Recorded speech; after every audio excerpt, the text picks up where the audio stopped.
வணக்கம் அன்பு நண்பர்களே, இன்றைய ஆயுத எழுத்து நிகழ்ச்சிக்கு உங்கள் அனைவரையும் அன்போடு வரவேற்கிறேன். பாஜகவுடைய முன்னாள் மாநில தலைவரும் தற்போதைய மத்திய இணையமைச்சருமா இருக்கக்கூடிய திரு பொன் ராதாகிருஷ்ணன் அவர்கள் திராவிட கட்சிகள் தங்களை தாங்களே அழித்துக் கொள்வார்கள், அவர்களை வேறு யாரும் அழிக்க வேண்டிய அவசியம் இல்லை என்று கூறியிருக்கிறார். விடுதலை சிறுத்தைகளுடைய தலைவர் திரு திருமாவளவன் அவர்கள் ஒரு புதிய அணியை உருவாக்கக்கூடிய ஒரு கட்டமைக்கக்கூடிய முயற்சியில் ஈடுபட்டிருக்கிறார். யார் ஆட்சிக்கு வந்தாலும் சரி, அதுல கூட்டணி ஆட்சியாக இருக்க வேண்டும், விளிம்பு நிலை மக்களுக்குமான ஒரு பங்களிப்பு இருக்க வேண்டும் என்று தமிழ் மாநில காங்கிரஸ், இடதுசாரி இயக்கங்கள், தமிழ்நாடு முஸ்லிம் முன்னேற்ற கழகம் என்று பல்வேறு கட்சிகளை, மதிமுக உள்ளிட்ட பல்வேறு கட்சிகளை ஒருங்கிணைக்கக்கூடிய ஒரு முயற்சியில் இறங்கியிருக்கிறார். அந்த கட்சியுடைய பிரதிநிதிகள் அவர் நடத்திய ஒரு கருத்தரங்கத்தில் அவருடைய கரத்தை வலுப்படுத்தும் விதமாக, அவருடைய கருத்தில் ஏற்றுக்கொள்ளும் விதமாக தங்களுடைய கருத்தியல்களை முன்வைத்திருக்கிறார்கள். இது எந்த அளவுக்கு சாத்தியப்படக்கூடிய விஷயமா இருக்கிறது? உண்மையிலேயே திராவிட கட்சிகள் அந்த அளவுக்கு பலவீனப்பட்டு கிடக்கின்றனவா? கூட்டணி ஆட்சியை கட்டாயப்படுத்தி வாங்க முடியுமா, அல்லது இது ஒரு கனவாக போகக்கூடிய விஷயமா, அல்லது காலத்தின் கட்டாயமா? 2016 தேர்தலுக்கு, இந்த 2014 சட்டமன்றத்திற்கு இது எப்படிப்பட்ட ஒரு முன்னெடுப்பாக இருக்க போகிறது? இவற்றை பற்றியெல்லாம் தான் இன்றைய ஆயுத நிகழ்ச்சியில் விவாதிக்க இருக்கிறோம். அதற்கு முன்னால் நமது மூத்த செய்தியாளர் ராஜா கொடுக்கக்கூடிய கூடுதல் தகவல்களை இது பற்றி இப்போது பார்க்கலாம். தமிழகத்தில் கூட்டணி ஆட்சி அதிகார பகிர்வுக்கான அரசியல் என்ற தலைப்பில் நேற்று விடுதலை சிறுத்தைகளினுடைய தலைவர் தொல் திருமாவளவன் ஒரு கருத்தரங்கத்திற்கு ஏற்பாடு செய்திருந்தார். இந்த கருத்தரங்கம் தொடங்குவதற்கு முன்பாக, கடந்த சில நாட்களுக்கு முன்பாக பல்வேறு அரசியல் கட்சிகள், அதாவது திராவிட கட்சிகள் அல்லாமல் ஒரு சில கட்சிகளை தவிர அனைத்து அரசியல் கட்சிகளிடமும் இந்த கருத்தரங்கத்திற்கு வருமாறு அழைப்பு விடுத்தார். தமிழகத்தில் கூட்டணி ஆட்சி வேண்டும் என்ற ஒரு கருத்தை முன்னிறுத்தி அனைத்து தலைவர்களும் சந்தித்து வந்தார். இந்நிலையில் நேற்று கருத்தரங்கம் தொடங்கியது. இந்த கருத்தரங்கத்தில் 2 கம்யூனிஸ்ட் கட்சிகளை சேர்ந்த மாநில செயலாளர்கள் முத்தரசன் மற்றும் ஜி ராமகிருஷ்ணன் ஆகியோர் பங்கேற்றனர். அதேபோல் மனிதநேய மக்கள் கட்சியினுடைய ஜவஹர்லா இந்த கருத்தரங்கில் பங்கேற்றார். அதேபோல் தமிழ் மாநில காங்கிரஸ் கட்சியை சேர்ந்த பீட்டர் அல்போன்ஸ் மற்றும் மறுமலர்ச்சி திராவிட முன்னேற்ற கழகத்தை சேர்ந்த மாசிலமனை ஆகியோர் இந்த கருத்தரங்கில் பங்கேற்றனர். இந்த கருத்தரங்கில் பேசிய கம்யூனிஸ்ட் கட்சியினர், விளிம்பு நிலை மக்களுக்கும் அதிகாரம் வேண்டுமென்றால் அவர்கள் ஆட்சி அதிகாரத்தில் பங்கேற்க வேண்டும், அதற்கு கூட்டணி ஆட்சிதான் ஒரு முடிவாக இருக்கும் என்ற அடிப்படையில் தங்களுடைய கருத்துக்களை பதிவு செய்தனர். பின்பு பேசிய மனிதநேய மக்கள் கட்சி தலைவர் ஜவஹருல்லா, திமுக திராவிட முன்னேற்ற கழகம் பல்வேறு இடங்களில் வெற்றி, அதாவது டெபாசிட் வாங்குவதற்கே தங்களுடைய கட்சி, மனிதநேய மக்கள் கட்சி மற்றும் திருமாவளவனுடைய விடுதலை சிறுத்தைகள் ஆகியவைதான் முக்கிய காரணம் என்ற ஒரு கருத்தை தெரிவித்தார். ஆகையால் எங்களுக்கு கூட்டணியில் ஆட்சியில் பங்கு வேண்டும், அதாவது சீட் ஷேர் எங்களுக்கு வேண்டாம் அப்படி என்ற அடிப்படையில் ஒரு கருத்தை அவர் முன்வைத்தார். பின்பு பேசிய தொல் திருமாவளவன், தமிழகத்தில் விளிம்பு நிலை மக்களும் ஆட்சி அதிகாரத்திற்கு வர வேண்டுமானால் அது கூட்டணி ஒன்றிய தீர்வு, தற்போதுள்ள அரசியல் கவர்ச்சிகர அரசியல் சூழலில் இந்த முடிவை தாங்கள் தைரியமாக எடுக்க முன்வந்துள்ளதாகவும் அதற்கு தயாராக உள்ளதாகவும் மற்ற கட்சிகளுக்கு அவர் அழைப்பு விடுத்தார். இன்னும் தமிழகத்தில் ஓராண்டு காலமே சட்டமன்ற தேர்தல் நடைபெற இருக்கின்ற சூழலில் கூட்டணி ஆட்சி என்ற ஒரு விதையை தற்போது திருமாவளவன் விதைத்துள்ளார். இந்த விதை காயாகி கனியாகி எப்படி பலன் தரும் என்பது திராவிட கட்சிகளின் கையில்தான் உள்ளது. திராவிட கட்சிகளின் கையில் தான் இருக்க வேண்டுமா அப்படிங்கிறது அந்த பிரதான கேள்வியாக இருந்திருக்கிறது. தமிழகத்தில் உள்ள கூட்டாட்சி கனவா, காலத்தின் கட்டாயமா? இதை பற்றி தான் இன்றைய ஆயுத நிகழ்ச்சியில் விவாதிக்கிறோம். நிகழ்ச்சியின் இந்த பகுதியில் நம்முடைய அரசியல் விமர்சகர் திரு ரவீந்திரன் துரைசாமி அவர்கள் முடிந்திருக்கார். அதேபோல இந்த ஒட்டுமொத்த விவாதத்திற்கு விதையாக இருக்கக்கூடிய விடுதலை சிறுத்தைகள் கட்சியுடைய தலைவர் திரு தொல் திருமாவளவன் அவர்கள் முடிந்திருக்கார். உங்களை நிகழ்ச்சி வரவேற்கிறேன். அதேபோல பாஜகவுடைய துணைத் தலைவர், மாநில துணைத் தலைவர் வானதி சீனிவாசன் அவர்கள் முடிந்திருக்கார். அதேபோல திராவிட முன்னேற்ற கழகத்துடைய மூத்த தலைவர் வழக்கறிஞர் திரு கே எஸ் ராதாகிருஷ்ணன் அவர்கள் முடிந்திருக்கார். உங்கள் 4 பேர் வரவேற்கிறேன். அதேபோல மார்க்சிஸ்ட் கட்சியை சேர்ந்த மாநில செயலாளர் திரு ஜி ராமகிருஷ்ணன் அவர்கள் நம்முடைய உங்களின் நிகழ்ச்சிக்கு வரவேற்கிறேன். நான் முதல்ல திரு தொல் திருமாவளவன் தான் ஆரம்பிக்க நினைக்கிறேன். நமது செய்தியாளர் திரு ராஜா குறிப்பிட்டது போல திராவிட கட்சியில் கையில் தான் இது இருக்கு அப்படிங்கிறது அவருடைய பார்வையாக இருந்தது. இயல்புல நம்ம ஒரு கூட்டணி ஆட்சி கட்டாயம் அப்படின்னு சொன்னா ஆகப்பெரிய கட்சிகளாக தமிழகத்தில் இருக்கக்கூடியவை அதிமுகவும் திமுகவும். அப்ப நீங்க முதல்ல இந்த கருத்தரங்கத்தில் கலந்து கொள்ளுங்கள் அப்படிங்கிற அழைப்பை திமுகவுக்கும் அதிமுகவுக்கும் எடுத்திருக்கணும். திமுகவும் அதிமுகவும் தமிழகத்தில் கூட்டணிக்கு தலைமை தாங்குகிற கட்சிகள். அவர்களிடத்தில் இந்த கோரிக்கையை நாம் எடுத்த எடுப்பிலேயே வைக்க முடியாது. இதற்கான வலுவை மக்களிடமிருந்து, இந்த கருத்துக்கான ஒரு வலுவை, ஆதரவை மக்களிடமிருந்து திரட்ட வேண்டிய தேவை இருக்கிறது. ஆகவேதான் இந்த 2 கூட்டணிகளிலும் இடம்பெறக்கூடிய அரசியல் கட்சிகளை சந்தித்து அவர்களிடத்திலே இதை நாம் விவாதித்தோம். அவர்களும் இதற்கு மிகப்பெரிய அளவில் ஆதரவு தெரிவித்தார்கள். இந்த கருத்தரங்கத்திலே பங்கேற்று இந்த கருத்துக்கு வலு சேர்த்திருக்கிறார்கள். எனவே திமுக அதிமுகவிடம் முதலிலே இதை நாம் வைக்க முடியாது என்பதுதான் லாஜிக். இப்போதைக்கு நம்ம வைக்க முடியாது அப்படிங்கிற கோரிக்கை உங்களுடைய ஒரு பார்வையா இருக்கு. நான் திரு ஜி ராமகிருஷ்ணன், மார்க்சிஸ்ட் கம்யூனிஸ்டுடைய மாநில செயலாளர் திரு ஜி ராமகிருஷ்ணன் கேட்க விரும்புறேன். இதுல இன்னைக்கு நீங்கள் எல்லாருமே ஒரு உரத்த குரல்ல உங்களுடைய கருத்தை பதிவு செய்திருக்கிறீங்க. எல்லாருடைய பேச்சும் ஒளிபரப்பா இருக்கு, தந்தி டிவி ஒளிபரப்பா இருக்கு, இன்னும் மற்ற தொலைக்காட்சியும் ஒளிபரப்பா இருக்குது. இன்னும் நிறைய நம்ம அதை தொடர்ந்து பேச போறோம். ஆனா நீங்க இந்த நிகழ்ச்சியில கலந்து கொண்ட அந்த கருத்தரங்கில் கலந்து கொண்ட எல்லா கட்சிகளும் ஒரே ஒரு உத்தரவாதத்தை தர முடியுமா? திமுகவோ அதிமுகவோ இந்த இரண்டு கட்சிகளுடன் ஆட்சியில் பங்கு என்ற நிபந்தனைக்கு சம்மதிக்காவிட்டால் இந்த கருத்தரங்கத்தில் பங்கேற்ற எந்த கட்சியும் கூட்டணிக்கு சம்மதிக்காது என்று சொல்ல முடியுமா? திரு ஜி ராமகிருஷ்ணன். கூட்டணி ஆட்சி தேவை, தமிழகத்தில் அரசியல் மாற்றம் தேவை, ஆட்சி மாற்றம் தேவை. கூட்டணி ஆட்சி பற்றி விவாதிக்கலாம் என்று ஏற்றுக்கொண்டு எங்கள் கட்சியின் சார்பாக நான் கலந்து கொண்ட போது நான் முன்வைத்த கருத்து என்பது விளிம்பு நிலை மக்களுடைய நலன்களை பாதுகாக்க, வாழ்க்கையை பாதுகாக்க, வாழ்வாதாரத்தை பாதுகாக்க கூட்டணி என்று வருகிற போது யாருடன் கூட்டணி, கூட்டணியின் தலைமை யார், எதற்காக கூட்டணி என்ற அந்த பிரச்சனையை விவாதிக்க வேண்டும் என்று மார்க்சிஸ்ட் கம்யூனிஸ்ட் கட்சி சார்பாக நான் கருத்தரங்கில் பேசினேன். குறிப்பாக விளிம்பு நிலை மக்கள் என்று வருகிற போது தலித்து மக்கள், பழங்குடி மக்கள், சிறுபான்மையினர், தொழிலாளர்கள், இப்படி அந்த ஒடுக்கப்பட்ட சுரண்டப்பட்ட அந்த விளிம்பு நிலை மக்களுடைய நலன்களை பாதுகாக்க, வாழ்வாதாரத்தை பாதுகாக்க, அவர்களுக்கு ஆட்சியில் பங்கு, அதிகாரத்தில் பங்கு என்று வருகிற போது இவர்கள் நலன்களை யாரால் பாதுகாக்க முடியும், யார் எந்த கட்சி பாதுகாக்க முடியும் என்று வருகிற போதுதான் மார்க்சிஸ்ட் கம்யூனிஸ்ட் கட்சியின் சார்பாக நான் சொன்ன கருத்து என்பது திராவிட முன்னேற்ற கழகத்தோடு, அண்ணா திராவிட முன்னேற்ற கழகத்தோடு கூட்டு சேர்ந்தார் இந்த விளிம்பிரளி மக்களுடைய நலன்களை, வாழ்வாதாரத்தை, வாழ்க்கையை பாதுகாக்க முடியாது. ஆனால் அதே நேரத்தில் ஒரு கூட்டணி ஆட்சி என்ற கருத்தரங்குக்கு ஏற்பாடு செய்த விடுதலை சிறுத்தை கட்சியை பாராட்டக்கூடிய அதே நேரத்தில் யாருடன் கூட்டணி, எதற்காக கூட்டணி என்பது சம்பந்தமாக நாம் விவாதிக்க வேண்டும். அப்படி விவாதிக்கிற போது விளிம்புநிலை மக்களுடைய நலன்களுக்காக கூட்டணி என்று சொன்னால் அந்த நலன்களை பாதுகாக்கக்கூடிய கட்சிகளோடு தான் கூட்டணி. அது திமுக அதிமுகவோட கூட்டணி சேருவதன் மூலம் இந்த நலன்களை பாதுகாக்க முடியாது என்பதை மார்க்சிஸ்ட் கம்யூனிஸ்ட் கட்சி சார்பாக என்னுடைய கருத்தாக நான் முன்வைத்தேன். திமுக அதிமுக அல்லாத வேறு எந்த கட்சி இப்படி ஒரு நிலைப்பாடை எடுக்க முடியும்? எந்த கட்சி ஆட்சி அமைக்கக்கூடிய வாய்ப்பு இருக்கிறது? திரு ரவீந்திரன் துரைசாமி, திமுக அதிமுக இல்லாமல் தமிழகத்துல ஒரு கட்சி அல்லது ஒரு கூட்டணி, ஒரு கூட்டமைப்பு, எந்த செயல் திட்டமா இருந்தாலும் ஆட்சி அமைக்கக்கூடிய சூழல் உங்களுடைய அரசியல் பார்வை 2016 இல்ல 2021 வரைக்கும் இருக்கா? நிச்சயமாக இல்ல, கண்ணு கட்டிய தூரம் வர இல்ல. அதிமுக திமுக நிச்சயமாக, அதாவது திமுக கழகம் 96 இருந்து 2011 வரை ஒரு 8 தேர்தலில் 5 தேர்தலில் ஜெயித்து சுமார் ஒரு 30% வாக்குகளை பெற்ற ஒரு கட்சி. இப்ப 2014 அவங்க பலகீனமா இருக்கும்போது ரிஸ்க் எடுத்துட்டாங்க. இப்போ ஜெயலலிதா 2009 பலகீனமா இருந்தாங்க, அப்ப ரிஸ்க் எடுக்கல. இதே சிபிஎம்முக்கும் சிபிஐக்கும் 3 சீட்டு கொடுத்தாங்க. பாட்டாளி மக்கள் கட்சிக்கு 7+1 சொன்னாங்க. மதிமுகவுக்கு 4, ஒரு 20-22 சீட்டை கண்டெஸ்ட் பண்ணிட்டு மீதி 18-19 சீட்டு வெளியே கொடுத்தாங்க. திமுக பலகீனமான இந்த நேரத்தில் அதுவும் ஒரு சட்டமன்ற தேர்தல் தோல்விக்கு பிறகு ரிஸ்க் எடுத்துட்டாங்க. அந்த ரிஸ்க் எடுத்ததுனால அவங்களுக்கு ஒரு 5% வாக்கு பின்னடைவு. அது திமுக கழகத்தை பொறுத்தவரை தற்காலிக பின்னடைவு தான் அவங்க எதிர்பார்க்கிறாங்க.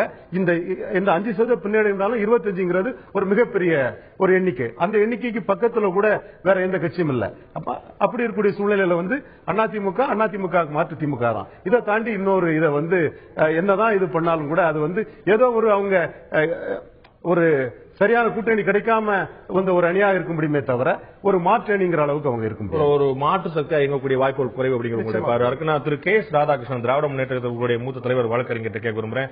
இந்த எதிர்பார்ப்பு, பெரிய அளவு எதிர்பார்ப்பு, அதிமுகவுடைய சிந்தனை போக்கு, அவருடைய அந்த கட்சியுடைய பொதுச் செயலாளர், முதலமைச்சருடைய எண்ண ஓட்டம் எல்லோருக்கும் தெரிந்தது. அவர்கள்ட்ட கூட்டணி பற்றிய பேச்சோ பேரமோ அவர்கள் விரும்புவதை தாண்டி வேற யாரும் எடுத்து சொல்ல முடியாது.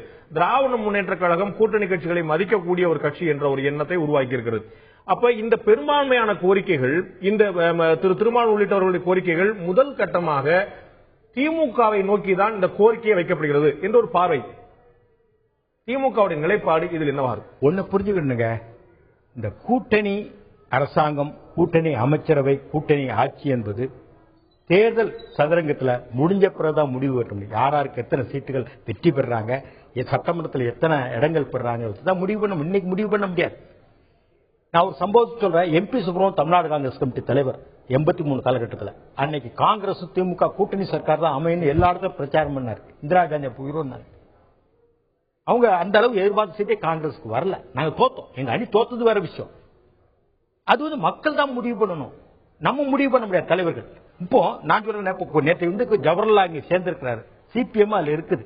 கேரளாவில் முஸ்லீம் லீக்கும் சிபிஎம் கூட்டணி சேர்ந்திருக்கா கேட்கிறேன். பேசலாம், ஒரு விவாத பொருளா பேசுறது ஒரு ஆரோக்கியமான விவாதம் தான், வேண்டாம்னு சொல்ல. எல்லாமே தேர்தல் முடிந்து தேர்தலுக்கு பிறகு எவ்வளவு சீட்டுகள் வருது, யார் யார் எவ்வளவு வெற்றி பெற்றாங்க, எத்தனை இடங்கள் ஒவ்வொரு கட்சியும் பெற்றது, அதுக்கப்புறம் இதை யோசிக்க முடியும். இது ஒரு விவாத பொருளா பண்ண முடியும். எப்படி வீதாச்சார பிரதிநிதித்துவத்தை வேணுமா வேண்டாமாங்கிறது மாதிரி தமிழ்நாட்டை ஒரு கூட்டணி சர்க்கார் வேணும், ஒரு இது வேணுங்கிறது பேசப்பட வேண்டிய பொருள், பேசலாம், அதை பற்றி ஒண்ணு இல்லை. ஆனால் இன்னைக்கு எங்களை பொறுத்தவரை எங்களுடைய ஓட்டு வங்கி ஸ்ட்ராங்கா இருக்கு. நீங்க சொன்னீங்களா திமுக செஞ்சு வச்சு, திமுக பல சோதனைகளை சந்திச்சது, எமர்ஜென்சி செஞ்சது, ராஜீவ் படுகொலை சந்திச்சது, அதுக்கப்புறம் எம்ஜிஆர் காலத்தை பிளவு செஞ்சு அதுக்கு பிறகு எந்திரிச்சு நிற்க திமுக ஒரு கோட்டை, அதை அழிக்க முடியாது. இன்னைக்கு பொறுத்தவரையிலையும் நாங்க ஸ்ட்ராங்கா தான் இருக்கோம், நாங்க வலிமையா தான் இருக்கோம், எங்களுடைய ஓட்டு வங்கி அப்படியே தான் இருக்கு. ஏற்ற இறக்கங்கள் அரசியல் இருக்கிறது இயற்கை, அது முக்கியம் இல்லை. ஒரு தேர்தலை வெற்றி பெறலாம், ஒரு தேர்தலை தோக்கலாம், அது இயற்கை. இப்படியான சூழ்நிலையில கூட்டணி சர்க்கார் அமைது எல்லாம் மக்கள் கையில தான் இருக்குது. நம்ம ஒண்ணு முடிவு பண்ணிட முடியாது இங்க உட்கார் செஞ்சல இல்ல. அதுல காலம் தேர்தல் முடிஞ்ச பிறகு அது ஒண்ணு சொல்ல முடியாது. முதல் கட்ட கருத்தை கேட்டு நம்ம தொடர்ந்து விவாதிப்போம். நான் வானதி அவர்கிட்ட கேட்க விரும்புறேன். உங்களுடைய கட்சியுடைய முன்னாள் தலைவரும் மத்திய இணையமைச்சருமான திரு பொன் ராதாகிருஷ்ணன் அவர்கள் திராவிட கட்சிகளை யாரும் அழிக்க முடியாது என்று திரு வைகோ அவர்கள் சொன்ன போது, வேற யாரும் அழிக்க வேண்டாம், அவங்களே அழிச்சு கூடாங்கன்னு சொல்லி சொல்றாங்க. எனக்கு திரு திருமாவளவன் அவர்களுடைய முயற்சியும் உங்களுடைய தலைவருடைய பேச்சையும் பார்க்கும்போது திராவிட கட்சிகள் ஏதோ பலவீனப்பட்டு கிடக்கு, நம்ம இதுக்கு மேல வெளியே வந்துடலாம் அப்படிங்கிற ஒரு முயற்சி இருக்கு மாதிரி தெரியுது. பாஜகவுக்கு தமிழகத்துல மற்றவர்கள் எல்லாம் பலவீனப்பட்டு கிடக்குறாங்க, நாங்க மேல வந்துரும் அப்படிங்கிற மாதிரி அவங்க நிலைமை இருக்குதான் தமிழ்நாட்டில்? இல்ல, இதுல நீங்க இந்த கருத்துக்களை இத இவ்வளவு டைரக்டா அதுக்கு லிங்க் இருக்கிற மாதிரி நான் கருதல. ஏனென்று கேட்டால் நீங்க கூட்டணி அமைச்சர் போறீங்கன்னு சொல்லல, அவர் மாட்டாரு, நீங்க அவரே பேச்சுவார்த்தை இல்லது மாநாட்டு கலைக்கிறது கூட பாஜகவை ஒதுக்கி வச்சுட்டு தானே மீதி இருக்கிற கட்சிகள் எல்லாத்தையும் தானே அழைச்சிருக்கிற சகோதரர். இல்ல இல்ல, அதாவது விளிம்பு நிலை மக்களுக்காக ஒரு கூட்டணி அரசாங்கத்தை உருவாக்குறதுக்கான ஒரு முதல் முயற்சி அப்படின்னு சொல்லி வரும்போது, இந்த விளிம்பு நிலை மக்களை காப்பாற்றுறதுக்காக அரசியல் நடத்தக்கூடிய கட்சிகள் அல்லது அவர்களை காப்பாற்றுவதற்காகத்தான் இவங்க எம்எல்ஏ ஆயிருக்காங்க, எம்பி ஆயிருக்காங்க, இதே கூட்டணி கட்சிகளோட சேர்ந்துதான் தேர்தலை சந்திச்சிருக்காங்க. மக்களோட அந்த வாக்குகளை அதாவது கூட்டணியில இருந்ததால சாத்தியக்கூறுகள் அதிகரிச்சிருக்கு, இவங்க எம்எல்ஏ ஆகிருக்கு, எம்பி ஆகிருக்கு. இதேதான் கம்யூனிஸ்ட் கட்சிகளோட நிலையும். இன்று அரசியல் அதிகாரத்தை கூட்டணி அரசாங்கத்தின் மூலமாக பெறுவதற்கு விளிம்பு நிலை மக்கள் அப்படின்னு சொன்னா, அப்ப இரண்டு திராவிட கட்சிகள் விளிம்பு நிலை மக்களை பத்தி கவலையே படலையா இதுவரைக்கும்? அப்படி கவலைப்படலன்னு சொன்னா இந்த இரண்டு கட்சிகளோட இவங்க தானே தொடர்ச்சியா கூட்டணி அமைச்சு மக்களை தேர்தலை சந்திச்சிருக்காங்க. அப்ப என்ன சொல்லி இவங்க இது வரைக்கும் மக்களை பார்த்தாங்க? எதுக்காக இந்த கூட்டணி அமைச்சாங்க? அதாவது சகோதரர் சொல்ற மாதிரி கூட்டணி அரசாங்கம் அப்படிங்கிறது தமிழ்நாட்டில் அமையணும், அதுல எல்லாரும் பங்கு பெறணும். அங்க இருக்கக்கூடிய கட்சிகள் எல்லாம் பாத்தீங்கன்னு சொன்னா யாருக்குமே தனிப்பட்ட ரீதியாக நாங்கள் தனியாக ஆட்சி அமைப்போம்னு சொல்ல முடியாத, எல்லா கட்சிகளையும் ஒருங்கிணைக்கிறார். இதெல்லாம் சேர்ந்து நாம கூட்டணி அரசாங்கத்தை முன்வைப்போம் அப்படின்னு. ஆனால் இருக்கக்கூடிய வாய்ப்புகள் என்ன? எல்லாத்துக்குமே அதுல பாத்துட்டீங்கன்னு சொன்னா அங்க கலந்து கொண்டு இருக்கக்கூடிய அத்தனை கட்சிகளுமே தங்களுடைய தனிப்பட்ட பலம் எதுவும் இல்லாமல், நான் சொல்றது தனியாக நின்று தங்களுடைய சொந்த செல்வாக்கிலே வெற்றி பெற முடியாதவர்கள் ஏதோ இரண்டு கட்சிகள் மூலமாகத்தான் எம்எல்ஏ ஆயிருக்காங்க, எம்பி ஆயிருக்காங்க. இதை மறந்துட்டு பேச முடியாது. ஆக இதை ஒரு அரசியல் கருத்தாகத்தான் இப்ப பார்க்க முடியுமே தவிர இதற்கு மேல இதுல முக்கியத்துவம் கொடுத்து இதை போற அளவுக்கு பாதை எந்த அளவுக்கு இருக்குங்கிறது. 2-3 கேள்விகள் உங்களுடைய பதில நான் பெற முயற்சிக்கிறேன். ஒன்று, நான் கேட்ட கேள்வி வேற, நீங்க சொன்ன பதில் வேற அப்படின்னு நான் புரிஞ்சுக்கிறேன். ஒன்று. ரெண்டாவது மற்ற கட்சிகள்லாம் சொந்த பலத்துல ஜெயிக்க முடியாத கட்சினா பாஜக இன்று பெற்றிருக்கக்கூடிய ஒரு எம்பி நம்ம எப்படி கணக்கில் இருக்கிறங்கிற இன்னொரு கேள்வி வருது. இரண்டாவது, திராவிட கட்சிகள் தமிழகத்தில் வீழ்ச்சி அடையும் அப்படின்னு சொன்னா பாஜக அதுக்கான ஆதாயம் அடைக்கக்கூடிய களம் அதுக்கு இருக்குதா அப்படிங்கிற கேள்வி. பல்வேறு விஷயங்கள் இருக்கின்றன. ஒரு சிறிய இடைவெளிக்கு பிறகு நண்பரை இன்னொரு முக்கியமான விஷயம் பற்றி கேட்கிறோம். திமுகவுடைய அமைச்சரவையில் இதுவரைக்கும் நிறைய அமைந்திருக்கின்றன. வானதி சொன்னது போல அவர்களுடைய அமைச்சரவையில் விளிம்புனை மக்கள் இருக்கவே இல்லையா? அவர்களுடைய அமைச்சரவையில் மீனவர்கள் இல்லையா? தாழ்த்தப்பட்டவர்கள் இல்லையா? பிற்படுத்தப்பட்டவர்கள் இல்லையா? விடுதலை சிறுத்தைகளோ மார்க்சிஸ்ட் கம்யூனிஸ்ட் கட்சியோ தமாகவோ மதிமுகவோ ஆட்சிக்கு வந்தால் மட்டும்தான் விளிம்புநிலை மக்களுக்கான வாழ்க்கை கிடைக்குமா? அல்லது இது ஒரு அரசியல் ஆதாயம் தேடக்கூடிய ஒரு முயற்சியா? மக்களுடைய பார்வையில் என்ன இருக்கு? தமிழகத்தில் கூட்டாட்சி கனவா அல்லது காலத்தின் கட்டாயம் என்ற தலைப்பில் இன்றைய ஆயுதல் நிகழ்ச்சி விவாதித்துக் கொண்டு நான் திருமாவளவன் அவர்கிட்ட கேட்க விரும்புகிறேன். இந்த கூட்டாட்சி வேற, கூட்டணி ஆட்சி வேற. இல்ல, நீங்க அப்படி சொல்லுங்களேன். மத்தியில் கூட்டாட்சி, மாநில சுயாட்சின்னு சொன்னீங்கல்ல, நான் அதை தெரிஞ்சுக்கிறேன். நினைக்கிறேன் கூட்டாட்சிக்கும் கூட்டணி ஆட்சிக்கும் வித்தியாசம். கூட்டாட்சி என்பது ஸ்டேட் பல்வேறு இனங்கள் அங்கிறதுல வரும். கூட்டணி ஆட்சினா கட்சிகள் அரசியல் கட்சிகள் இணைஞ்சு ஒரு ஆட்சி அமைப்பு. நம்ம வந்து அது வேற கான்செப்ட், இது வேற. அது எப்படி கான்செப்ட் ஆகும்? மாநிலத்துக்கு மாநில கட்சிகளுக்கு பங்களிக்க மாநில கட்சிகள் coalition government is different than federal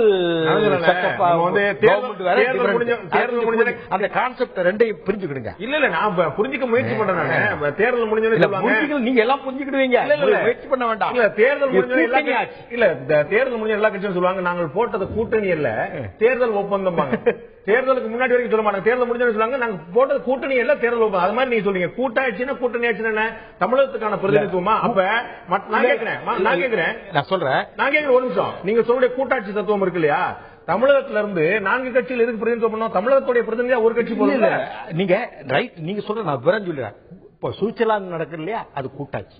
கூட்டாட்சினா பல்வேறு இனங்கள் இருப்பாங்க, அவங்க எல்லாம் சேர்ந்து ஒரு நேஷனல் கவர்மெண்ட், அது கூட்டாட்சி. கூட்டணி ஆச்சுன்னா வெற்றி பெற்றாங்கள கட்சிகள் அதெல்லாம் இணைஞ்சு பண்றது கூட்டணி. அவங்க தோழர் சொன்னாங்க இல்லையா, அது வந்து கூட்டணி ஆச்சு. அவர் கேட்கிற கூட்டாட்சி தான் கேட்கிறாரு. இல்ல கூட்டணி அரசியல் சக்திகள் மட்டுமே வந்து வல்லாதிக்கம்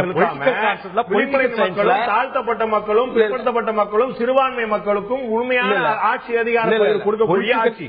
பொலிட்டிக்கல் சயின்ஸ்ல கூட்டாட்சி என்பது ரேஸா இருப்பாங்க, ஒரு தேசிய இனங்களா இருப்பாங்க, இணைஞ்சு ஒரு ஆட்சி கூட்டாட்சி. கூட்டாட்சியா கூட்டணி ஆட்சியா சார்? நீங்களே சொல்லுங்க. கூட்டணி ஆட்சி தான். அதாவது கூட்டாட்சிங்கிறது வந்து ஒருமித்த கருத்தின் அடிப்படையில் இயங்கக்கூடியது, கோயலிஷன் கிடையாது. அது பெடரலிசம் வேற, கோயலிஷன் கவர்மெண்ட்ங்கிறது வேற. இப்போ NDA அது வந்து கூட்டணி ஆட்சி, UPA அது வந்து கூட்டணி ஆட்சி. ஆனா இங்க இருக்கக்கூடிய எல்லா மாநில அரசுகளுக்குமான உரிமைகள், மாநில மக்களுக்கான வரலாற்று பின்னணி, அவங்களுடைய பண்பாட்டு பின்னணி, இவற்றையெல்லாம் கவனத்தில் வச்சுக்கிட்டு அவங்களுடைய உணர்வுகளை மதிக்கக்கூடிய வகையில ஒரு மைய அரசை நம்ம உருவாக்கணுங்கிறது கான்ஸ்டிடியூஷன்ல சொல்லப்பட்டது. அதுதான் பெடரல் செட்டப். நம்முடைய இந்தியன் கான்ஸ்டிடியூஷனே கூட்டாட்சி தத்துவத்தை வந்து ஏற்றுக்கொண்ட ஒரு அரசியலமைப்பு சட்டம். பட் இங்க கூட்டாட்சி தத்துவம் இருக்கா இல்லையாங்கிறது வேற, நடைமுறையில் இருக்கா இல்லையாங்கிறது வேற. கூட்டணி ஆட்சிங்கிறது வந்து நேஷனல் ஃப்ரண்ட் கூட்டணி ஆட்சி, ஜனதா கவர்மெண்ட் கூட்டணி ஆட்சி, NDA வந்து கூட்டணி ஆட்சி, UPA கூட்டணி ஆட்சி. இப்ப அண்ணா என்ன சொன்னாரு, போஸ்ட் போல் தான் இதை டிசைட் பண்ண முடியுன்றாரு. அப்படி கிடையாது. இப்ப சென்ட்ரல் கவர்மெண்ட்ல UPAங்கிறது தேர்தலுக்கு முன்னாடியே உருவான ஒரு கூட்டணி தான். அது என்ன கான்செப்ட்ல வராங்கன்னா, மினிமம் காமன் ப்ரோக்ராம்ல இருந்து வராங்க. நாம வந்து வெற்றி பெற்றா, இந்த கூட்டணி வெற்றி பெற்றா நாம எல்லாம் கூட்டணி மந்திரி சபை வச்சுக்குவோம் அப்படின்னு. அப்ப உங்களுக்கு அதுல ஒரு விஷயம் ரொம்ப அழகா தெரியும். 2004 திமுக கூட்டணி, காங்கிரஸ் கூட்டணி UPA 1ல நீங்க சொன்ன மாதிரி தான் லாலு பிரசாத்ல இருந்து திரு கருணாநிதி அவர்கள் வந்து எல்லாருமே சேர்ந்து கூட்டணி ஆட்சி அமைச்சாங்க. அப்ப வந்து இவர்கள் சொன்ன துறை, இவர்கள் கேட்ட விஷயம் எல்லாமே நடந்தது. எந்த துறை வேணும், யாருக்கு வேணுங்கிற வரைக்கும் எல்லாமே நடந்தது. உங்களுக்கு தெரியும், அதே காமன் மினிமம் புரோகிராமோட அதே கூட்டணியோட சேர்ந்து இருந்த 2009 போட்டியிடும் போது இவர்கள் வெற்றி பெற்று மேல போனோடனே இவர்கள் கேட்ட துறை, கேட்ட இலாக்கா, கேட்ட ஆளுக்கு கிடைக்கல. அவர்கள் சொல்லிவிட்டார்கள் ராகுல் பார்முலா என்று நாங்கள் வைத்திருக்கிறோம், கிடையாது சொல்லிட்டாங்க. முன்னாடியே நீங்க வச்சிருந்தாலும் திரு K.S. ராதாகிருஷ்ணன் அவர்கள் அதாவது குறிப்பிட்ட இலாக்கா கிடைக்கலங்கிறது வேற, நமக்கு கொடுக்கிற ஆப்ளிகேஷன்ஸ் நிறைவேறலங்கிறது வேற, அது வேற. அது வந்து அவங்களுக்கு இடையில இருக்கக்கூடிய ரிலேஷன்ஸ் பொறுத்தது. கான்செப்ட் என்னன்னா ஒரு அலையன்ஸுக்குள்ள இருக்கக்கூடிய கட்சிகள் ஒரு இடத்துல வெற்றி பெற்றாலும், அவன் 100 இடத்துல வெற்றி பெற்றாலும், நமக்குள்ள வந்து ரூலிங் பவரை வந்து ஷேர் பண்ணிக்கிறது. அது வந்து ப்ரீபோல் நடக்குது. அது வந்து அண்ணன் வந்து எலெக்ஷன் பிறகுதான் அதெல்லாம் முடிவு பண்ணணும்னு தமிழ்நாட்டில் ஒரு ஸ்டாண்ட் எடுக்கிறாரு. அப்படி கிடையாது. இந்தியா முழுக்க அது இருக்கு. மாநிலங்களிலே வந்து கேரளாவில் கூட்டணி ஆட்சி முறை இருக்கு. அது மாதிரி உத்தரப்பிரதேசத்தில் வந்து மாயாவதி முதலமைச்சராக முடிஞ்சதுன்னா அதுக்கு காரணமே basic concept of coalition government தான். பிஜேபியும் பிஎஸ்பியும் ஒன்னா சேர்ந்து கோயலிஷன் நம்ம வந்து ஒரு கூட்டணி அரசாங்கத்தை அமைப்போம். நீங்க உணரலையா? கர்நாடகா நடந்திருக்கு, யூபியில் நடந்திருக்கு, ஜம்மு காஷ்மீர் நடந்திருக்கு, பீகார் நடந்திருக்கு. எல்லா ஊர்லயுமே அவர்கள் ஒன்று சேர்ந்து போட்டியிடவில்லை என்றால், கூட்டணி அமைச்சரவை அமைக்கவில்லை என்றால் ஆட்சிக்கே வந்திருக்க முடியாது. அதனால் அவர்கள் சம்மதித்தார்கள். இங்கு திமுகவுக்கோ அதிமுகவுக்கோ அவர்கள் இல்லாமல் எந்த கட்சியும் ஆட்சி அமைக்க முடியாது என்பது அதாவது கூட இருக்கக்கூடிய கூட்டணி கட்சிகளை வந்து 2 சீட்டு 3 சீட்டு கொடுத்து நான் என் சின்னத்திலே நெல்லுன்னு சொல்லி வந்து அவங்களுக்கு வந்து ஒரு நெருக்கடி தந்து அவங்களை வந்து மொத்தத்திலே வந்து டிச் பண்ற ஒரு ஸ்ட்ராட்டஜி அது. இல்ல அற்புதம். போட்டிடாதீங்க. நீங்க 234 தொகுதியில் நின்று ஆட்சியை பிடிங்க, அவங்க கூட்டணி கேட்டு உங்கள்கிட்ட வரட்டும், அதான் எதிர்பார்ப்பாங்க. நீங்க அவங்க 234 எல்லாரும் இப்ப பாமக சொல்லுது. நாம பேசுறது வந்து ஒரு ஜனநாயக தத்துவத்தை பேசுறோம். அது உனக்கு என்ன சக்தி இருக்கு உனக்கு என்ன சக்தி இருக்குன்னா அது வந்து வலுத்தவன் வந்து ஆளுவான் நீ கட்டுப்பட்டு அப்படின்னா மன்னராட்சி காலமே இருந்திருக்கான். அது வந்து அதுக்கு குடியாட்சிக்கு தேவையில்லை. நிலையான அரசுங்கிறது மன்னராட்சிங்கிறது நிலையான அரசு தான். வலுத்தவன் ஆளலாம்னா அது மன்னராட்சி முறையா இருந்திருக்கலாம். நடைமுறை 2006 திமுக ஆட்சி அமைத்த போது அவர்களுக்கு வந்து அறுதி பெரும்பான்மை இருக்கவில்லை. ஆனா யாரையுமே கூட்டணி அமைச்சரோட சேர்க்கல. அதுதான் ஏன் சேர்க்கல அவர்களுக்கு தேவையில்லை. காங்கிரஸ் இங்க இருந்தது, காங்கிரஸ் சப்போர்ட் இருந்தது, காங்கிரஸ் சப்போர்ட் தான் இங்க அரசு இருந்தது. மத்தியில் அவர்களுக்கு இதை விட அதிக தேவை இருந்தது. ஒரு டெமோக்ராட்டிக் அப்ரோச் இருந்தால், ஒரு டெமோக்ராட்டிக் ஒரு ஜனநாயக அணுகுமுறை இருந்திருந்தால் அவங்க 2006லயே வந்து கூட்டணி மந்திரி சபையில சேர்த்திருக்கணும். அதுதான் வந்து ஒரு சரியான ஜனநாயக முறையா இருக்க முடியும். அவர் நிர்பந்தம் யாருக்கு நிர்பந்தம் இருந்தா கொடுத்தாங்க. அதுக்கு பேர் வந்து வலுத்தவன் தான் இந்த உலகத்துல வாழலாம், இலட்சியம் வந்து வாழ வேண்டிய அவசியம் இல்லங்கிற மாதிரி சார். இலட்சியங்கிற யார் சொல்றீங்க? சமூக ரீதியா சொல்றீங்க. சமூகம் போது கட்சியில இருக்குது, சமூகம் எங்க வந்துச்சு? அதாவது அரசியல் அப்படி பார்க்க முடியாது. அப்படி பார்க்க முடியாது. நீங்க முதல்ல கூட்டணி மந்திரி சபைக்கு ஒத்துக்கிறீங்களா இல்லையா? அந்த கான்செப்ட் சொல்லுங்க. நீங்க பேசுற விஷயம் அப்புறம் இருக்கட்டும். கூட்டணி மந்திரி சபைங்கிற கான்செப்ட நீங்க ஒத்துக்கிறீங்களா இல்லையா? அது மட்டும் பதில் சொல்லுங்க. கூட்டணி மந்திரி சபையை வந்து உங்களுக்கு உங்க கட்சி வந்து இன்னைக்கு ஆட்சி வந்திருக்குன்னா அதுக்கு காரணமே இந்த பேசிக் கான்செப்ட கையில் எடுத்துதான். அவர் ஜனசங்கமா இருந்த காலத்துல, பாரதிய ஜனதா ஆன காலத்துல காங்கிரஸ் 30 ஆண்டு காலம் ஆட்சியில் இருந்துச்சு. 30 ஆண்டு கால ஆட்சியை எப்படி தூக்கி ஸ்ட்ராட்டஜி முக்கியம்.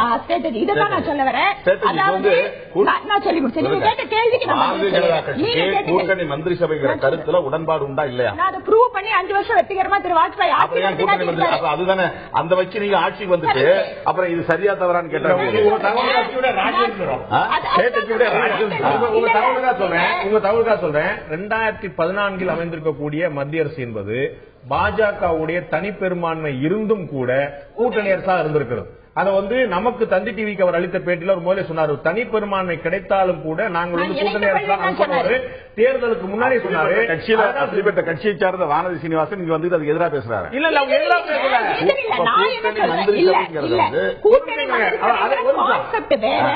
ஆனால் இன்று நீங்க முன்வைத்திருக்கின்ற விளிம்பு நிலை மனிதர்களுக்கான அரசியலுக்கு கூட்டணிங்கிற விஷயம் வேற. ஏனென்றால் நான் என்ன சொல்றேன்னா, நிறைய இடங்கள்ல என்ன வேறு சொல்றேன், இந்த விளிம்பு நிலை மனிதர்களுக்கான கூட்டணி அப்படிங்கிறது வேற. ஏன்னா நீங்க என்ன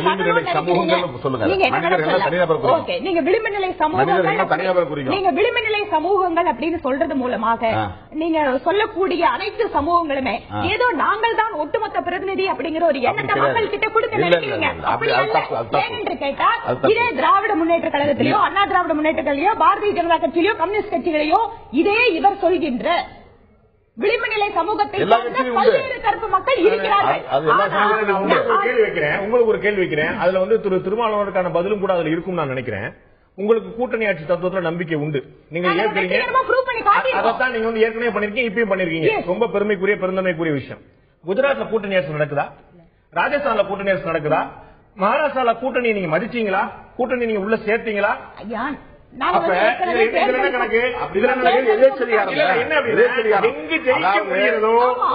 ஜெயிக்க முடியுதோ கூட்டணி கிடையாது, எங்கு ஜெயிக்க முடியாதோ இவ்வளவுதான் தத்துவம். ஓட்டுக்காக கூட்டணி அமையக்கூடாது.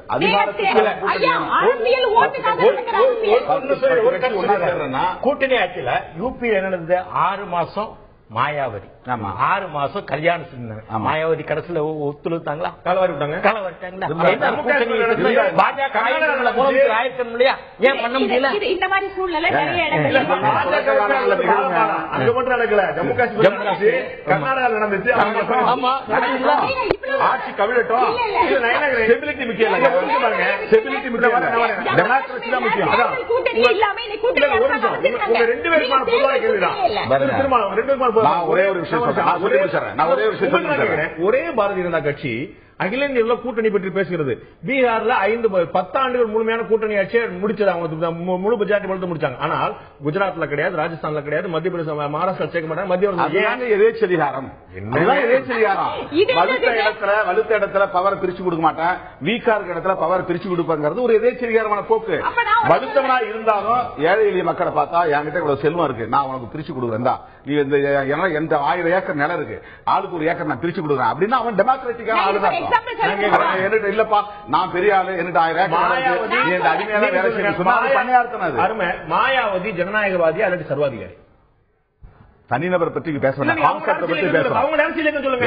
கான்செப்ட் பத்தி நம்ம பேசலாம். அவங்க அரசியல் இயக்கம் தனிநபர் பற்றி தனிநபர் விமர்சனம் நம்ம தேவையில்லை. தனிநபர் வேண்டாம். தனி கட்சி விமர்சனம் தேவையில்லை. கட்சி பகுஜன் சமாஜ் கட்சி ஆதிக்க சக்திகளுடைய பிரதிநிதியா இருக்கிறதா, தாழ்த்தப்பட்ட பிற்படுத்தப்பட்ட ஒடுக்கப்பட்ட மக்களுடைய பிரதிநிதியா இருக்குதா, இது பேசலாமா? அதாவது பகுஜன் சமாஜ் கட்சிங்கிறது உலகம் முழுக்க அறிஞ்ச விஷயம் என்னன்னா, அது ஒரு தலித் சமூகத்தினுடைய பிரதிநிதித்துவ கட்சி. அவர்கள் பாஜகவோட கூட்டணி ஆட்சி அமைத்து நீ 6 மாசம் 4 மாசம் வச்சவங்க. 2006 அவர்கள் தனித்து வந்து அவங்க போட்டிட்டு ஜெயிச்ச போது, அவர் 2007 அவர்கள் தனித்து ஆட்சி அமைத்த போது எந்த கூட்டணி சேர்த்திருந்தாங்க உள்ள? முழுமையான 5 ஆண்டு காலம். அதுதாங்க ப்ரீபோல் அலையன்ஸ் வேணுங்கிறேன். நீங்க கூட்டணியில சேரும் போதே அந்த அக்செப்டன்ஸோட அந்த அக்ரிமெண்டோட சேரணும்ன்ற பாருங்க, நடைமுறை உண்மை பாருங்க. நான் தனியா நின்று ஜெயிப்பேன்னு சொன்னா யார் சேப்பா, யார் செய்வா? அப்படி பேசினாங்க, அதுக்கு மன்னராட்சி எடுத்து போலாம்.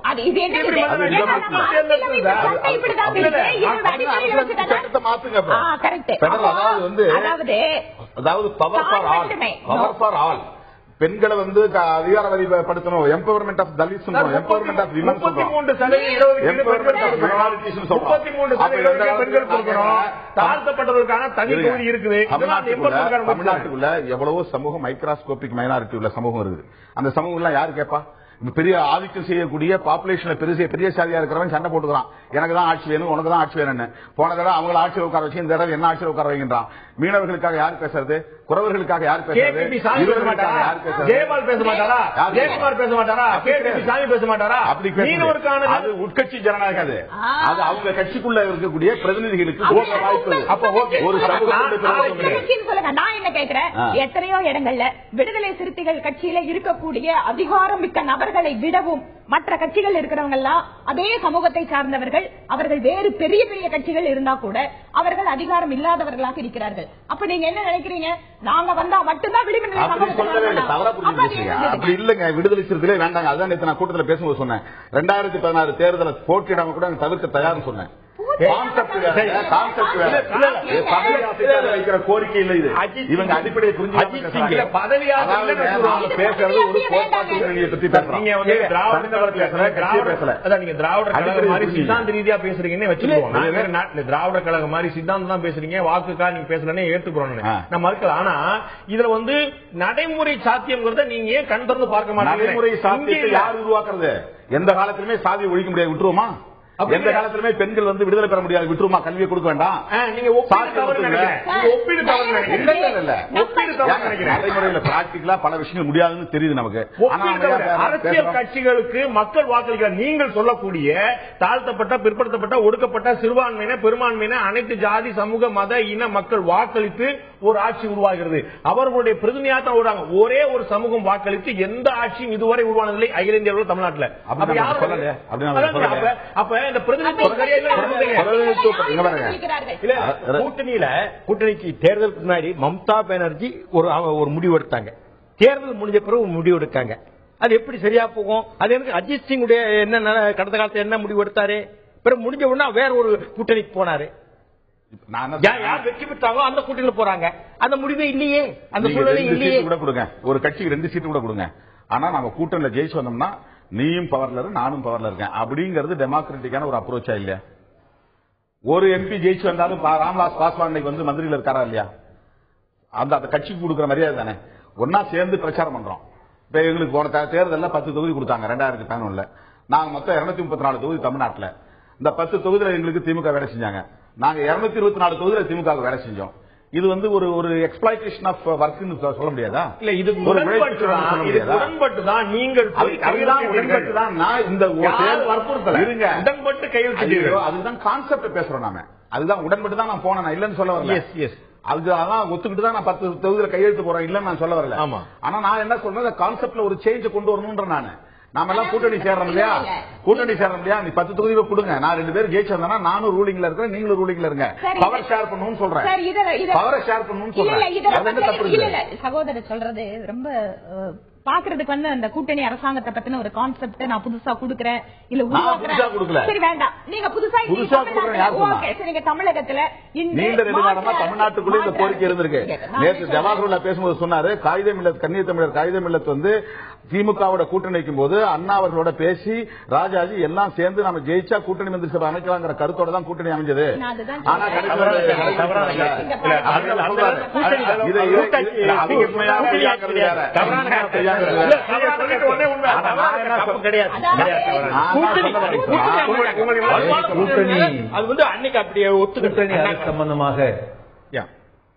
கூட்டணி அரசு சம்பந்தமாக நான் சில கருத்தை சொல்ல விரும்புறேன். பிளீஸ். விளிம்பு நிலை மக்கள் சொல்லும் பொழுது நான் துவக்கத்தில் சொன்னேன், தலித்து மக்கள், பழங்குடி மக்கள், பெண்கள், தொழிலாளர்கள், சிறுபான்மையினர், நகர்ப்புற கிராமப்புற ஏழைகள் சொல்லுகிற போது இந்த ஜனங்கள்லாம் பல கட்சிகள் இருக்கலாம், எந்த கட்சிகளையும் சாராமல் இருக்கலாம். அப்ப அந்த மக்களுக்காக ஒரு கூட்டணி அரசு, அந்த மக்களுடைய நலன்களை பிரதிபலிக்கக்கூடிய கட்சிகளுக்கு அந்த ஆட்சியில் பங்கு, அதிகாரத்தில் பங்குன்னு வருகிற போது அந்த இந்த நான் சொல்லக்கூடிய இந்த மக்களுடைய பிரச்சனைகள் சொன்னா, குறிப்பாக இன்னைக்கு வந்து மத்திய அரசு மாநில அரசு கடைபிடிக்கக்கூடிய இந்த தாராளமய பொருளாதார கொள்கை என்பது உண்மையிலே ஏழைக்கும் பணக்காரனுடைய வித்தியாசம் அதிகமாக்கிட்டு இருக்கு. ஏழைகள் மேலும் பணக்காரர் மேலும் நான் சொல்றேன். இதுல வந்து நீங்க சொல்லக்கூடிய சித்தாந்தங்கள்ல மக்களுக்கு உடன்பாடு இருந்தால் மார்க்சிஸ்ட் கம்யூனிஸ்ட் கட்சியை ஆட்சியில் அமர்த்தி இருப்பார்கள். அவ்வளவுதான் பாயிண்ட்.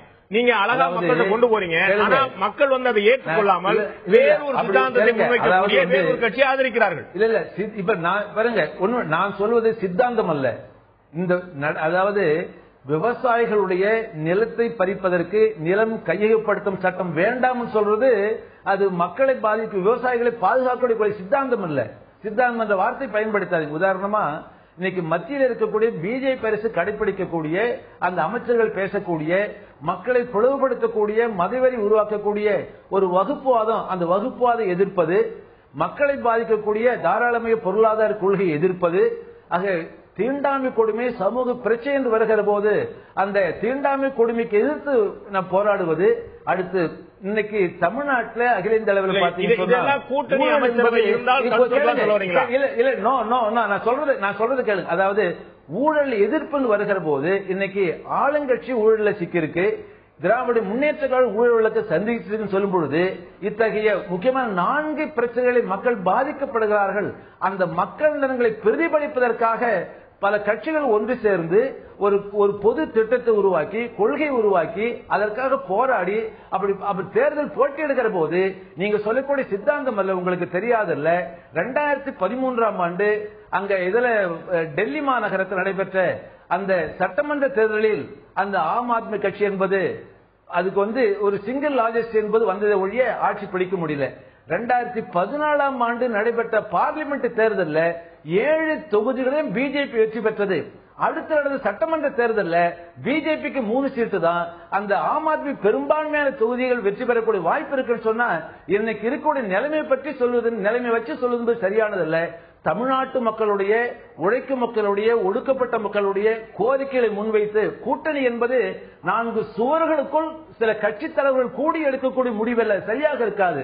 இந்த விளிம்பு நிலை மக்கள், ஒடுக்கப்பட்ட மக்களுடைய கோரிக்கைகளுக்காக ஒரு கூட்டு இயக்கம் நடத்தி, பிரம்மாண்டமான இயக்கத்தை நடத்தி மக்களை சந்திக்கின்ற போது, ஆகவே ஆண்ட கட்சிகள் எங்கள் பிரச்சனையை தீர்க்க முடியவில்லை, இந்த கூட்டணி, இந்த கட்சிகள் தான் எங்கள் பிரச்சனையை தீர்க்கும் என்ற போராட்டத்தில் உருவாகக்கூடிய அந்த கூட்டணி என்பது தேர்தலை சந்திக்கின்ற போது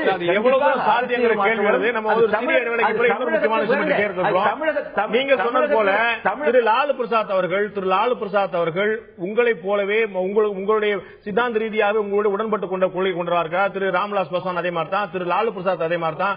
அவர்கள் எல்லாம் கூட்டணியில் 2 கட்சி, காங்கிரஸ் மற்றும் பாஜக 2 கட்சி கூட்டணியில் இருந்து கூட அவரால் சாதிக்க முடியவில்லை. திராவிட முன்னேற்ற கழகம் உங்களுடைய கொள்கையிலிருந்து எந்த விதத்தில் மாறுபட்டதல்ல. அவர்கள் உங்களுடைய கொள்கையை தான் சொல்வார்கள், அவர்களால் இதை சாதிக்க முடியவில்லையா? கூட்டணி ஆட்சி என்பது நடைமுறையில் சாத்தியமாக இருந்தாலும் அது தேவையை பொறுத்தே அமைகிறதா அல்லது அதிகார பகிர்வை முன்னிறுத்துகிறதா?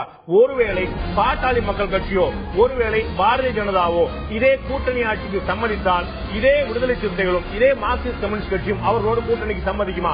அதிகார பகிர்வு தானே என்று சம்மதிக்குமா? தமிழகத்தில் கூட்டணி ஆட்சி கூட்டாட்சியில மாத்திரம் கூட்டணி ஆட்சி கனவா காலத்தின் கட்டாயம் என்ற தலைப்பில் இன்றைய ஆயுத நிகழ்ச்சி வாழ்த்துக்கிறோம். நான் திரு கே எஸ் ராதாகிருஷ்ணன் தான் கேட்கிறோம். 2006 உங்களுடைய ஆட்சி அமைந்த போது ஒரு சிறுபான்மை அரசாக ஒரு அறுதி பெரும்பான்மை பெற முடியாத ஒரு அரசாக தான் இருந்தது. அப்போது கடைசி வரைக்கும் கூட்டணி அமைச்சருக்கான முயற்சி பண்ணியும் அனுமதிக்கப்படல. எனக்கு நினைவு தெரிந்து சரியா இருந்தால் திருச்சியில் நடந்த திராவிட முன்னேற்ற கழக மாநாட்டில் திரு தங்கபால் அவர்கள் காங்கிரஸ் மாநில தலைவராக இருந்தவர் சிறப்பு விருந்தினராக கலந்து கொண்டு பேசும்போது எங்களுக்கு இப்ப கூட்டணி அரசு வாய்ப்பு கிடைச்சாலும் நல்லா இருக்கும் அவர் பேசும்போது திமுக தலைவர் அவர்கள் என்னைய மேடையில் வச்சுக்கிட்டு எங்க கூட்டத்தில் நீங்க கூட்டணி அரசு கேட்கிற அளவுக்கு வந்துருச்சுன்னு அவங்களுடைய தன்னுடைய அதிருப்தியை பகிரங்கமா பதிவு செய்தார். மத்தியில அதே காங்கிரஸ் அரசுல அங்க வச்சுட்டு பங்கு வச்சுட்டு மாநிலத்தில் அந்த காங்கிரஸ் ஆதரவு இல்லாம ஆட்சி அமைக்க முடியாது சொன்ன போது பங்கு கொடுக்காது திரு திருமாவளவன் பாஷையில் சொல்லுவாங்க. அது ஒரு எதேச்சதிகார போக்கு இல்லையா? எதேச்சர் காலத்தின் கட்டாயம் பிரின்சிபல் பொலிட்டிக்கல் சென்ஸ்ல அது சர்க்கம்ஸ்டன்சஸ் சூழ்நிலையை பொறுத்து அமைச்சரவை அன்னைக்கு அவங்க கேட்க மேல இருந்தா காங்கிரஸ் இங்க முடிவு சத்தியமூர்த்தி பவன் முடிவு எடுக்கல, ஜன்பத்தில் தான் முடிவு எடுக்கிறாங்க. அவங்க ஒன்னும் கேட்கல, எங்க தலைவர்கிட்ட கேட்கல, இவங்க கேட்டாங்க. பட் எங்களை பொறுத்தவரை அவங்க டெல்லியில இருந்து சொன்னா அது பிறகு பார்ப்பாங்க. அன்னைக்கு யாரும் கேட்கலையே, டெல்லியில இதை பற்றி பேசலையே, ஹைகமாண்ட் காங்கிரஸ் தலைமை கேட்கலையே கூட்டணி சர்க்காருக்கு.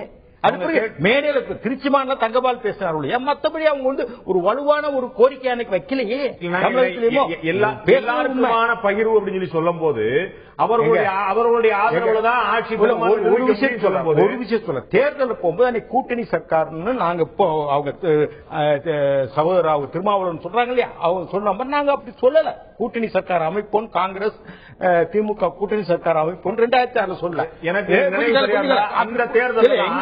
அந்த தேர்தல் யாருக்கு எவ்வளவு சீட்டுன்னு பேசும்போது திமுக தலைவர் இது யாரும் கொடுப்பதும் யாரும் இருப்பதை இந்த வார்த்தையை எங்களுடைய தேர்தல் அறிக்கை எடுத்து பார்த்தால் தெரியும். நாங்கள் கூட்டணி அரசாங்கத்தை அமைப்போம் பிரகடனப்படுத்தல. எந்த பிரச்சார கூட்டத்திலேயோ பிரச்சாரத்திலேயோ நாங்க திராவிட முன்னேற்ற காங்கிரஸ் கூட்டணி அமையும் எங்க தலைவரோ எங்க தளபதியோ எங்களுடைய முன்னணி தலைவர்களோ யாரும் பிரச்சாரத்தை சொல்ல. அன்னைக்கு சீட்டுகள் 90 சீட்டுகள்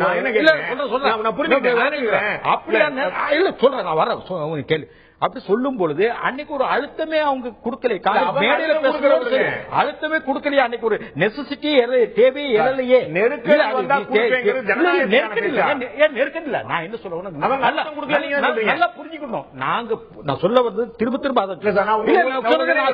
உங்களுக்கு புரியும். 2006 தேர்தல் அறிக்கை தான் திமுகவுடைய தேர்தல் அறிக்கை தான் கதாநாயகன் என்று திரு சிதம்பரம் அவர்கள் சொன்ன உடனே தம்பியை போன்ற ஒரு பிரச்சாரம் இருக்கும்போது இதே ஒரு வெற்றிக்கான அறிகுறின்னு சொல்லிட்டு கடைசியில் அவங்களை யாரால வெற்றி பெற்ற வாய்ப்புன்னு சொன்னதோ அவங்கள பங்கே கொடுக்காம இருக்கிறது இல்ல. உங்களுக்கு தான் பதில் சொல்ல வரேன், கொஞ்சம் கேட்டுக்கிடுங்க. நாங்க தேர்தல் அமைக்கும் கூட்டணி சர்க்கார்னு சொல்லவில்லை. பிரச்சாரத்திலும் திராவிட முன்னேற்ற காங்கிரஸ் கூட்டணி சர்க்கார் அமையும் நாங்க சொல்லல. அது பிறகு வெற்றி பெற்று தேர்தல் முடிவுகள் வந்தது. முடிவுகள் வரும்போது எங்களுக்கு அவங்க ஆதரவு தேவை.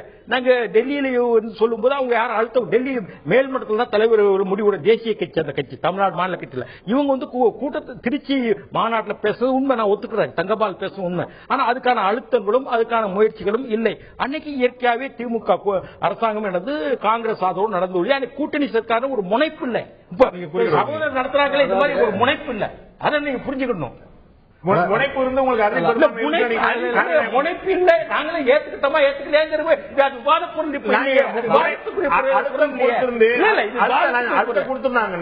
பெரும்பான்மை என்ன அது பேசப்பட்டதுதான்.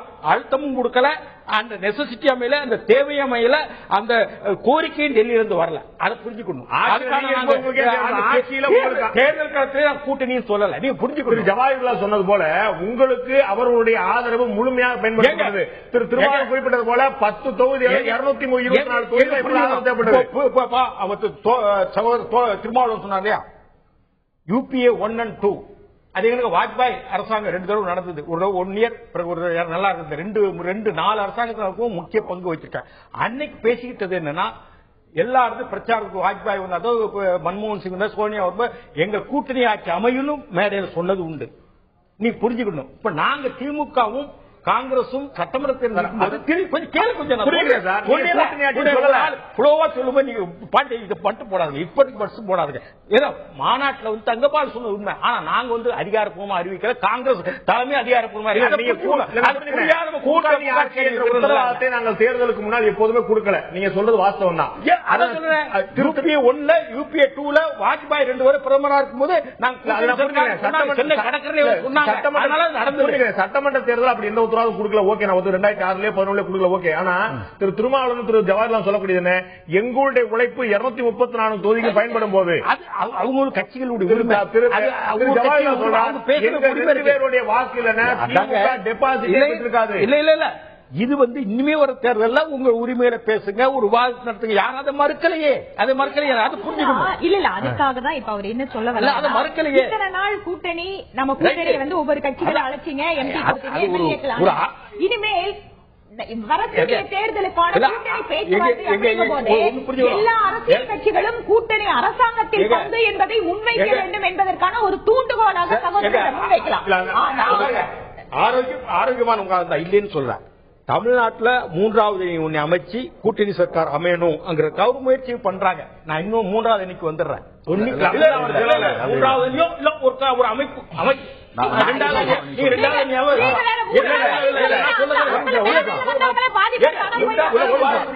மக்கள் நான் தெளிவுபடுத்துறேன். நான் அந்த நேற்று வந்து அந்த கருத்தரங்கத்தை முழுமையா நான் கவனிச்சேன், அவதானிச்சேன். அதனால அவர் வந்து 3வது அணி அமைச்சு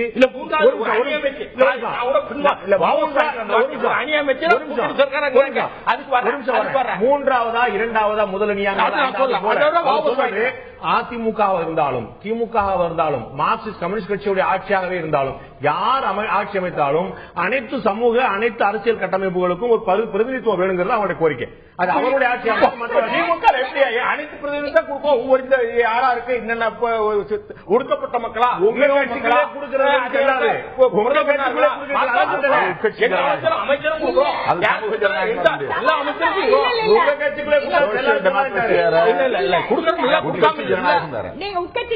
அதாவது உங்க கட்சிக்குள்ள முஸ்லீம் இருக்காங்க, அந்த முஸ்லீமுக்கு நீங்க மந்திரி பதவி கொடுக்கறத விட ஒரு முஸ்லீம் லீக் நீங்க மந்திரி பதவி கொடுக்கறதுக்கு வேறுபாடு இருக்கு. எப்படி வேறுபாடு வரும்? எப்படி வேறுபாடு வரும்? நான் சொல்லுறேன்.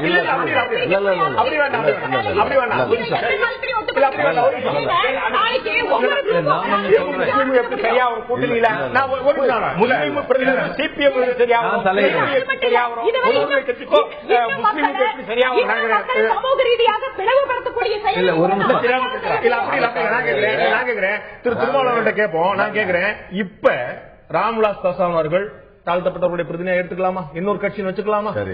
ஏற்கனவே மாயாவதி அவர்கள் தாழ்த்தப்பட்ட சமூகத்துடைய பிரதிநிதியை வச்சுக்கலாமா? அவங்க அமைச்சர்கள் இருந்தாங்களா?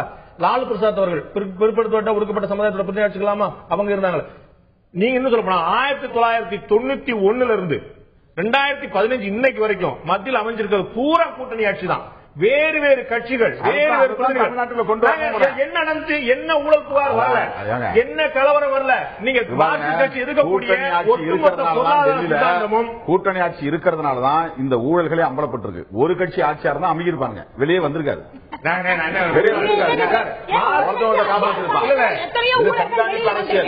கூட்டணி ஆட்சியில வந்து கண்காணிப்பு அரசு நடக்குது. இந்த டிபார்ட்மெண்ட் வேற கட்சி, அந்த டிபார்ட்மெண்ட் வேற கட்சி.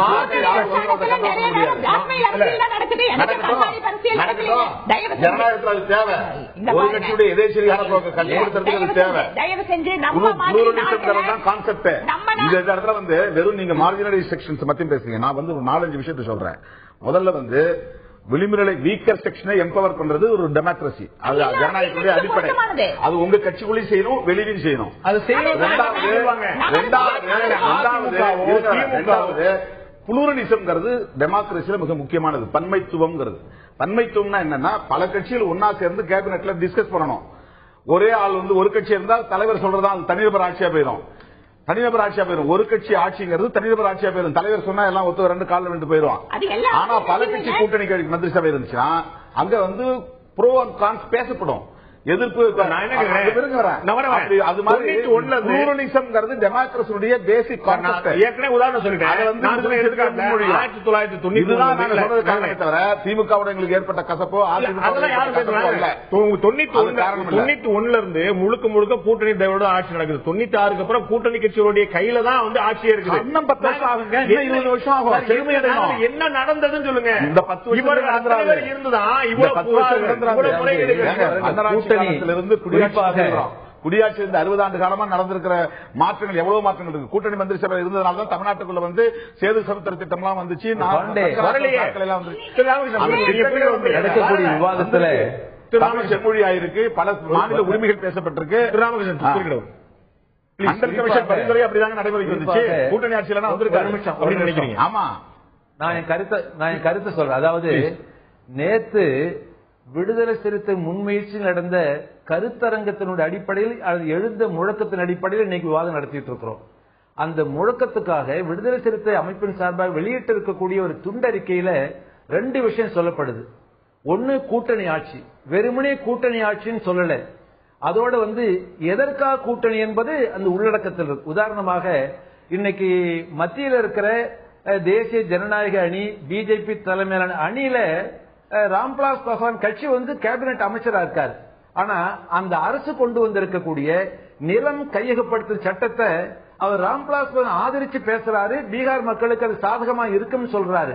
ஆகவே கூட்டணியில் வருகிற போது இத்தகைய பிஜேபியோடு ராம்விலாஸ் பாஸ்வான் கூட்டணியில் சேர்ந்து அமைச்சரவையில் இருப்பதன் மூலம் அந்த விவசாயிகளுடைய விளிம்புநிலை மக்களுடைய பிரச்சனை தீர்க்க முடியாது வருகிறது. கூட்டணி என்பது ஒரு கான்செப்ட்.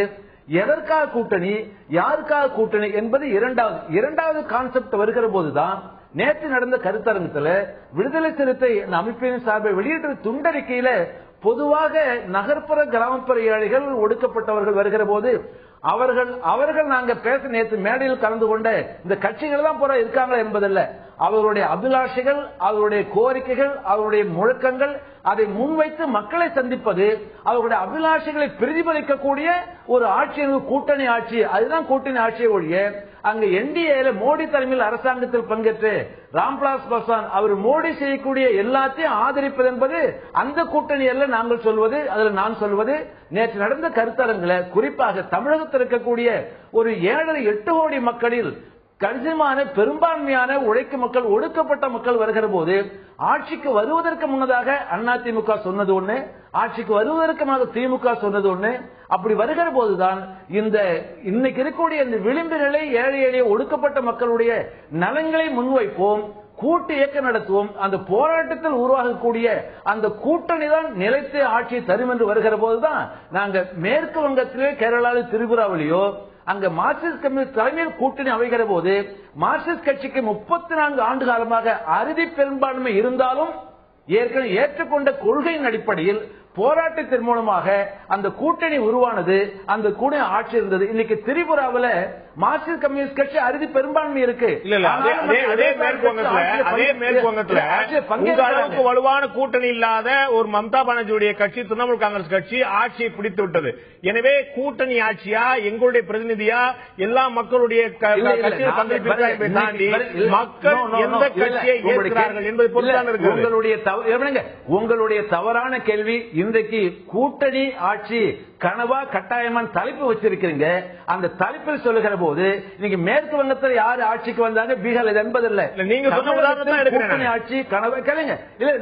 இல்ல கூட்டணி ஆட்சி தேவை என்று வருகிற போது யாரோடு யாருக்காக வருகிற போதுதான் நேற்று விடுதலை சிறுத்தை கட்சியின் சார்பாக முன்வைத்த அந்த ஒடுக்கப்பட்ட ஏழை விளிம்புநிலை மக்கள் வருகிற போது அவர்கள் நலன்களை சொல்வது மட்டுமல்ல, வாக்குறுதி கொடுப்பது மட்டுமல்ல, நலன்களுக்காக மகத்தான இயக்கத்தை துவக்கி மக்களை சந்திக்கிற போது கண்டிப்பாக அத்தகைய வாய்ப்பு இந்திய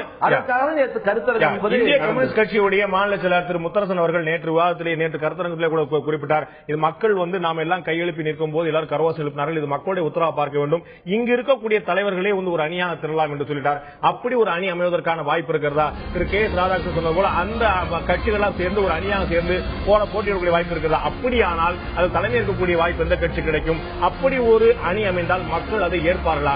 வல்லவன் வகுத்ததை வாய்க்கால் என்று சொல்வது ஒரு வல்லாதிக்கத்துடைய ஒரு விளைவாக எதிர்வினையாக பார்த்தாலும் கூட மக்களுடைய மனநிலை யாருக்கு வாக்களிக்க வேண்டும் என்பது தெளிவாக இருக்கும் போது இந்த மாதிரி கூட்டணி சித்தாந்தங்கள் எவ்வளவு தூரத்துக்கு வெற்றி பெறக்கூடிய வாய்ப்பு இருக்கு? நான் திரு ரவீந்திரன் துரைசாமி கிட்ட கேட்க விரும்புறேன். ஒரு தகவலை திரு ஜி ராமகிருஷ்ணன் அவர்கள் குறிப்பிட்டார். இந்த மாதிரி அதிமுகவோ பாஜகவோ காங்கிரஸோ திமுகவோ இவர்களோடு கூட்டணி அமைச்சரவை வைத்தால் கூட நாம் சொல்லக்கூடிய எந்த விதமான கொள்கையும் நிறைவேறப் போவதில்லை. சோ கூட்டணி அமைச்சரவை என்ற சித்தாந்தத்துக்கு ஒத்துக்கொள்வது மட்டுமல்ல, யாரோடு அந்த பங்களிப்பு அப்படிங்கறதையும் பார்க்கணும்னு சொல்லி அவர் சொல்றார். அது உங்களுக்கு அதுல உடன்பாடு இல்ல நினைக்கிறேன், சின்ன கரெக்ஷன் இருக்குன்னு நினைக்கிறேன். அந்த கருத்து முக்கியமான கருத்து இல்ல, யாரோடு அப்படிங்கிறது இருக்கு. அதாவது இப்ப பாரதிய ஜனதாவும் சிவசேனையும் கூட்டணி சேர்றாங்க இதுல மகாராஷ்டிரால. அங்க யாரு வேற மாநிலத்துக்காரங்க வரக்கூடாது, இது மண்ணின் மைந்தர் கொள்கை, இங்க வந்தீங்கன்னா நாங்க கடையை உடைப்போம், அதெல்லாம் பேச அந்த மாதிரியான விஷயம் நம்ம அங்கீகரிக்க முடியாது. அந்த மாதிரி இப்ப பாஸ்வான் உதாரணத்துக்கு சொன்னாங்க, நிலப்பரிப்பு இயக்கத்தை இப்ப நாங்க எதிர்க்கிறோம், ஆனா பாஸ்வான் அதுக்கு உடன்பட்டு போறாரு. அப்படி கொள்கையில அந்த பதவிக்காக மட்டுமே ஒட்டிட்டு இருக்கிற கூட்டணிங்கிறது வேற, கொள்கைக்காக உண்மையிலேயே மார்ஜினலைஸ்டு செக்ஷனுக்காக போராடக்கூடியவர்கள் கூட்டணி அமைக்கிறது. அவர் சொல்ற கருத்துல முழு உடன்பாடு இருக்கு. இந்த 4 கட்சிகள் இல்லாம தமிழகத்துல வேற ஏதாவது கட்சி முன்னெடுக்கக்கூடிய வாய்ப்பு இருக்கிறது? நிச்சயமா வாய்ப்பு இல்லை. இதுல என்னன்னா எல்லா கட்சிக்குமே ஹிடன் அஜெண்டா இருக்குது. இவங்க வலு இல்லாதவங்க சொல்லி எதுவும் நடக்க போறதில்ல. திமுக அதிமுக வலு உள்ளது, திமுக வலு உள்ளது. அவங்களுக்கு வெற்றி ஒன்றே குறி, வெற்றிக்கு எந்த வகையில வியூகம் அமைக்கணுமோ அது அவங்க வேலை. இவங்க இதை சொல்லி விளிம்பு நிலை மக்களுக்கு ஒண்ணும் கிடைக்கலங்கிறது வேணா பிரச்சாரமா பண்ணலாம் தவிர. ஒரு சின்ன அரசியல் கணக்கு போவோம். இப்ப அதிமுக பலமா இருக்கு, திரும்ப ஆட்சிக்கு வந்துருவேன் நினைக்கிறாங்க அவங்க. திமுக ஆட்சிக்கு வந்துடணும்னு நினைக்கிறாங்க. இப்ப இந்த கட்சியில் எல்லாமே அதிமுக விட அதிகமா திமுக இணக்கமா போகக்கூடிய வாய்ப்பு அதிகம் உள்ள கட்சிகள். நிச்சயமாக மார்க்சிஸ்ட் கட்சியோ தமாகவோ மதிமுகவோ. அப்ப நாங்க ஆட்சியில பங்களிப்பு கொடுக்கல அப்படின்னா உங்க கூட சேர மாட்டோம் அப்படிங்கிற ஒரு நிபந்தனை வைக்கும் போது அது திமுக இழப்பாகி அதிமுகவுக்கு மீண்டும் சாதகமாக நிலைமை வரும்போது திமுக தன்னுடைய நிலைப்பாட்டில இருந்து இறங்கி வரக்கூடிய நிச்சயமா திமுக தன்னோட பலகீனத்தை ஒத்துக்கிட மாட்டாங்க. அதிமுக நாங்க இணையான கட்சி தான். 2014 ஒரு எக்ஸப்ஷன் தான். நாங்க ஓட்டு குறைஞ்சது இணையானவங்க தாங்கிறதான் அந்த பண்ணுவாங்க. நாங்க தேர்தலுக்கு முன்னே கூட்டணி சொன்னா அதிமுக தான் தனிச்சு ஆட்சி அமைக்கக்கூடிய ஒரு திராவிட இயக்கம். திமுக அந்த பல தேர்தலுக்கு முன்னாடி கூட்டணி எல்லாரும் அமைச்சிருக்காங்க. கூட்டணி ஆட்சியாக தான் சொல்ல வரேன். கூட்டணி ஆட்சினா திமுக அதுக்கு ஒத்துக்கிடாது. அடுத்தபடியா இந்த ஹிடன் அஜெண்டாவில தான் இது கூட்டணி ஆட்சி அமையாது. 2006 திமுக மெஜாரிட்டி வரல. அதுக்கு அந்த ஆட்சி அமையாத காரணம் பாட்டாளி மக்கள் கட்சி தான். பாட்டாளி மக்கள் கட்சி தாழ்த்தப்பட்ட மக்களுக்கு இடஒதுக்கீடு இல்லாத மேல் சபை ஒழிக்கணும்னு ஒரு கொள்கை அடிப்படையா முதல்ல சொன்ன ஒரு கட்சி. ஆனா 2006 போய் என்ன சொல்லிச்சுன்னா நிபந்தனை ஆற்ற ஆதரவை திமுக கொடுத்துக்கிட்டு முத மேல் சபையை கொண்டு வரணும்னு ஒரு கோரிக்கை வெளியே வந்தது. டாக்டர் ராமதாஸ் ரொம்ப ஸ்ட்ராங்கா பேசினாரு, மேல் சபையை உடனே கொண்டு வரணும்னு பேசினாரு. கம்யூனிஸ்ட் அப்ப நாங்க கூட்டணியில நிக்கல, தொகுதி உடன்பாடு தான், எங்க கொள்கை அடிப்படையில திமுக சேர மாட்டேன்னு சொல்லிட்டாங்க. சோ கம்யூனிஸ்டும் பாட்டாளி மக்களுக்கு சேர்ந்தா திமுக ஆட்சிக்கு மெஜாரிட்டி 117 மேல இருக்கு. காங்கிரஸ் கொஸ்டினே இல்ல. அப்ப பாமக அதை சொல்லிச்சு, அது வர மேல் சபையில் கூட மாற்று. அப்ப கருணாநிதி யோசிக்கிறாரு, இதுல வேற ஏதோ நிலைப்பாடு இருக்குன்னு. உடனே 89 ஆட்சிக்கு வந்தது முத மேல் சபை தீர்மானம் தான் கருணாநிதி உள்ள எடுத்து வைக்கிறாரு. 96 முத மேல் சபை தீர்மானம் தான் எடுத்து வைக்கிறாரு. ஆனா 2016 முத மேல் சபை தீர்மானத்தை எடுத்து வைக்கவில்லை. 2010 தான் அதை எடுத்து வைக்கிறார். சோ அந்த ஹிடன் அஜெண்டா கருணாநிதிக்கு தெரியுது. மேல் சபை வரக்கூடாது, தாழ்த்தப்பட்ட மக்களுக்கு இடஒதுக்கீடு மேல் சபை வரக்கூடாதுன்னு சொல்லக்கூடியவங்களும் தெரியப்படுத்துறாங்க. சோ கருணாநிதி எதுக்காக அவர் மேல் சபையை சொல்றாரோ அதை நம்ம பண்ணக்கூடாது தெளிவுபடுறாரு. அடுத்தால 1967 அந்த அணியை உருவாக்குனது மூதறிஞர் ராஜாஜி தான். நம்ம திருமாவளவன் சொல்லல, ஜவஹர்லால் சொன்னதா தான் திருமாவளவன் சொன்னாரு. முழுக்க மூதறிஞர் ராஜாஜிக்கு 8% வாக்குகள் இருந்து பல ஜாதியினர் அவருக்கு ஆதரவு கொடுத்தா. எங்க பகுதியெல்லாம் டிஎஸ்சி ஆதிமூலம், டாக்டர் மத்தியாசு, டாக்டர் சந்தோஷம் எல்லா பகுதியும் அவருக்கு ஆதரவு இருந்து அவரு என்ன பண்ணாருன்னா 1-1 தான் அவரு முதலமைச்சர் ராஜாஜி பார்த்தாரு. இன்னும் சொல்ல போனா அன்னைக்கு பேரறிஞர் அண்ணாவே எம்எல்ஏக்கு நிக்கல, பார்லிமெண்ட்டுக்கு தான் நின்னாரு. ஆனா ஆட்சிக்கு வந்ததும் ராஜாஜி அதை கம்பல்ஷன் பண்ணி இருந்தாருன்னா அது நடந்திருக்கும். அவர் பண்ணல, அவருக்கு அஜெண்டா வேற. சோ இப்படி இந்த கோரிக்கை வைப்பதற்கான காரணமே கூட வேற விஷயமா வேற. இப்ப இவங்க வரக்கூடியவங்க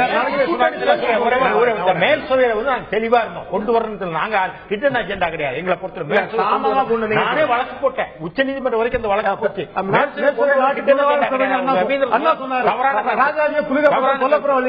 அப்புறம் அண்ணா எம்எல்சி ஆனாரு, கருணாநிதி எம்எல்சி ஆனாரு. அதுல உங்களுக்கு திராவிட இயக்க கொள்கையில உடன்பாடு கிடையாது. அது சிறிய எண்ணிக்கை ஜாதி, பெரும்பான்மை எண்ணிக்கை ஜாதிங்கிற கான்செப்ட்ல தான் போகும். நாடாறு, வெள்ளாள கவுண்டர், தேவர், வன்னியர் தேதியெல்லாம் வேண்டாம்பாங்க. சிறிய எண்ணிக்கை தேதிகள் எல்லாம் ஒண்ணுதான்.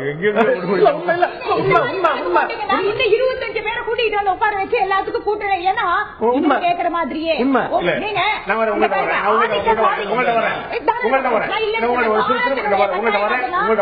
திருமாவளவன் இன்னொரு கேள்வி கேக்குது. பாட்டாளி மக்கள் கட்சியோ பாரதிய ஜனதாவோ இந்த கொள்கைக்கு எங்களுக்கு உடன்பாடு இருக்கிறது, தம்பி நீங்கள் வாருங்கள் என்று சொன்னார்.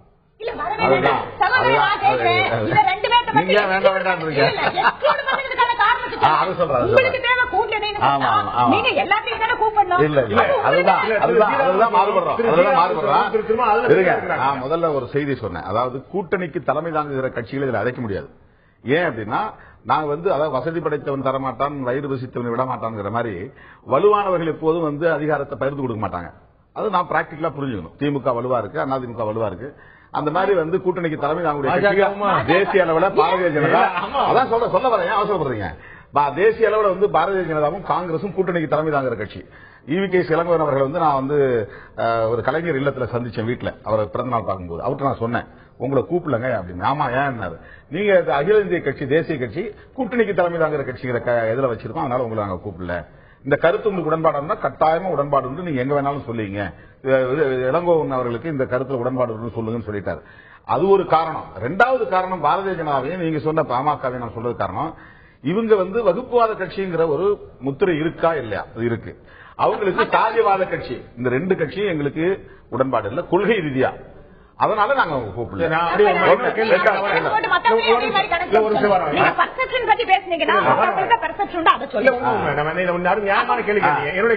கடந்த கால சுவடுகள்ல இருந்து ஒரு தீர்மானம் நீங்க சொல்லலாம். உங்களுக்கு தலித் முத்திரை பத்தி நான் சொல்ல வரல. பண்ண முடியாது. எனக்கு எக்ஸ்ப்ளாய்ட் பண்ண முடியாது. பாட்டாளி மக்கள் கட்சிக்கும் பாஜகவுக்கும் ஒரு முத்திரை இருப்பது போல மனிதநேய மக்கள் கட்சிக்கும் விடுதலை சிறுத்தைகளுக்கு ஒரு முத்திரை இருக்கிறதா? இருக்கு. என்ன காரணம்? தலித்துகள் அடையாளப்படுத்தப்படுறாங்க. அது மாதிரி ஒவ்வொருத்தரும் ஒவ்வொரு அடையாளம் இருக்கு. அதுல யார் டாமினேட் பண்றா, யார் எக்ஸ்ப்ளாய்ட் பண்றா, யார் ஆதிக்கம் செலுத்த முடியும் அப்படிங்கிறது இருக்கு ஒரு கேள்வி.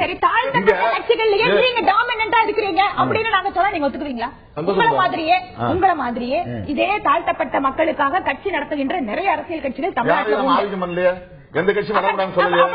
எந்த கட்சி குடிக்க பத்தி எந்த கட்சி ஏதாவது வன்முறை பண்ணலையா? எத்தனை கட்சி வேணாலும் ஒரு பாயிண்ட் என்னன்னா, தாழ்த்தப்பட்ட மக்களுக்காக போராடக்கூடிய பல, நான் கடைசி உங்கள்ட்ட நிகழ்ச்சி முடிக்கிறேன். தாழ்த்தப்பட்ட மக்களுக்காக போராடக்கூடிய பல கட்சிகள் இருந்தாலும் அதுல பெரும்பான்மை வாக்களை பெறக்கூடியவராக ஒரு வல்லமை படைத்தவராக திரு திருமாவளவன் இருக்கிறார் அப்படின்னா அப்படி எல்லாம் கிடையாதுங்க. நீங்க உங்களுடைய இதை குறைச்சுக்குங்க, எல்லாரும் சேர்த்தா வந்து சொல்லுவீங்களா? அப்படி உங்களுக்கு நம்பி வரக்கூடிய வாக்குகள் சொல்ல வரல. என்ன சொல்றேன்னா, வேற எந்த கட்சியுமே வளரக்கூடாதுன்னு நான் நினைச்சா அது தப்பு. இந்த பாருங்க, நான் சொல்லி முடிச்சிடறேன். ஆதிக்கம்ங்கிறது வேற, மல்டிபிளிசிட்டியை சப்போர்ட் பண்றதுங்கிறது வேற. நான் சொல்றது பாரதிய ஜனதா குஜராத்தில் ஆட்சியில் இருந்துச்சு. அவன் சோலோ மெஜாரிட்டி, சிங்கிள் மெஜாரிட்டி ஆட்சியில் இருந்ததுனால மிகப்பெரிய ஒரு இன அழிப்பு நடவடிக்கை நடந்துச்சு. அது யாராவது மறுக்க முடியும்? உலகமே தெரியும். ஒரு இஸ்லாமிய கொடுமை நடந்தது. தவறான கிடையாது. மறுக்க முடியாது.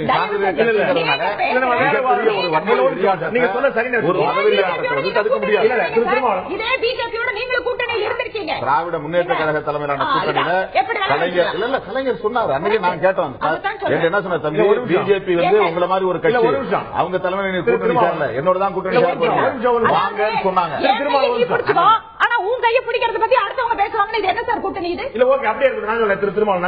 நீங்க சொன்னது போலவே குஜராத்ல தனிப்பெரும்பான்மை இருந்தால் நீங்க வேற விஷயம் சொல்ல வரீங்க, நான் தான் எடுத்துக்கிறேன். இன அழிப்பு நடந்ததா இல்லையாங்கிறது கூட, இன அழிப்பு நடந்ததாக இருக்கட்டும். நான் குஜராத் நடந்து சொன்னீங்கல்ல, ராஜஸ்தான் நடந்துச்சா, மத்திய பிரதேசம் நடந்துச்சா, ஜார்க்கண்ட் நடந்துச்சா, சத்தீஸ்கர் நடந்துச்சா? அவங்க எல்லாம் தனிப்பெருமானோட அதே பாஜக ஆட்சியில் இருந்ததே. அங்க எல்லாம் இன அழிப்பு நடந்தது. யாரோட சேரணுங்கிறது அதுதான். இவ்வளவு மாநிலம் நடக்கலையே, அப்ப அவங்க சேர்ந்தீங்களா? இவ்வளவு மாநிலம் நடக்கலையே.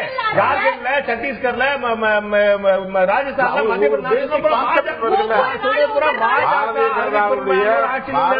பாரதிய ஜனதா கட்சியினுடைய மேனிபெஸ்டோல சாதியை ஒழிக்க நாங்கள் தயார் சொல்ல சொல்லுங்க. கட்சியின் கொள்கையா எங்களால் ஒரு கிளை அவர்கள் இல்லாத ஒரு கிளையை கூட எங்களால் உருவாக்க முடியாது. இன்னைக்கும் அதிகமான தாழ்த்தப்பட்ட எம்பிக்கள் இருக்கிற ஒரே கட்சி நாங்க, அதிகமாக மலைஜாதி மக்கள் இருக்கிற ஒரே கட்சி அரசியல் கட்சி நாங்க, பெண்களுக்கு கட்சி ரீதியாக இடஒதுக்கீடு கொடுத்திருக்கிற ஒரே கட்சி நாங்க. அதனால ஒரே விஷயம் இங்க லாஸ்ட் செக்மெண்ட் டைம் இல்ல, அதனால நான் இது ரெண்டையும் சேர்த்து லிங்க் பண்ணி ஒரே ஒரு விஷயத்த சொல்லணும்னு நினைக்கிறேன்.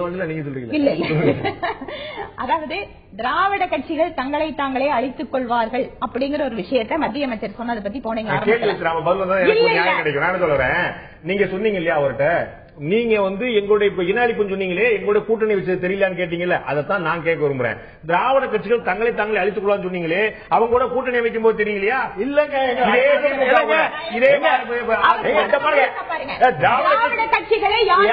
எங்களை ஒண்ணு அழிக்க முடியாது. டெல்லி பாதுகாக்கள் இந்திரா காந்தியே பார்த்தாங்க, ஒண்ணு அழிக்க முடியும், ஒண்ணு பிடுங்க முடியல. திராவிட கட்சிகள் தயவுனால்தான் நீ வர முடியும் தமிழ்நாட்டுக்கு. இந்திரா காந்தியோ கை சின்னமோ தாமரை சின்னமோ வர முடியும், எங்க விசா இல்லாம வர முடியாது. ஒண்ணு வச்சுட்டாங்க திராவிட நல்ல நீங்க சொன்னீங்கன்னா உங்களுடைய கற்பனை பிச்சமா இதை சொல்றீங்களா? என்ன என்ன யாரும் வெட்ட முடியாது, சாக்கவே முடியாது. தேசிய கட்சிகள் தமிழ்நாட்டுக்குள் வர வேண்டுமானால் திமுகவுடைய விசா பெற வேண்டும். விசா வேணும். திராவிட கட்சியை யாராலும் சாய்க்க முடியாது. ஆழ விழிச்சோம். இந்த மன அதாவது ரொம்ப நம்ம சகோதரோட பேச வச்சே நம்ம அதை சொல்லலாம். இந்த மாதிரி திராவிட இயக்கங்களுடைய இந்த மனோபாவம் இருக்கு இல்லையா,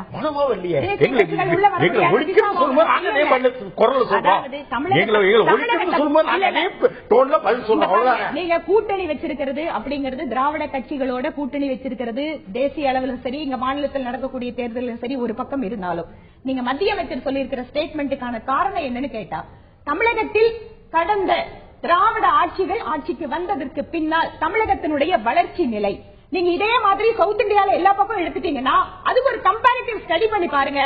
அதாவது வளர்ச்சியில ஒரு மிக வேகமாக நடைபோட்டுக் கொண்டிருந்த தமிழகம் இந்த திராவிட கட்சிகளுடைய ஆட்சிகளுடைய காரணமாக இன்று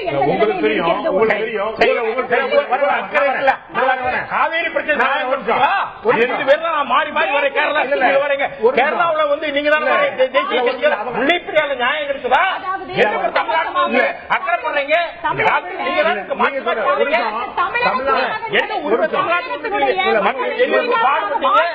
திராவிட கட்சிகளோட தகவல் சொல்றேன். 50 ஆண்டுகளாக திராவிட இயக்கங்களுடைய ஆட்சி நடந்துட்டு இருக்கு. 50 ஆண்டுகளா நீங்க சொன்னீங்க வளர்ச்சியில் எங்க போயிருக்காங்கன்னு. பக்கத்துல இருக்கக்கூடிய கேரளா அவங்களுக்கு சளைக்காம தமிழ்நாடு இருந்திருக்கு.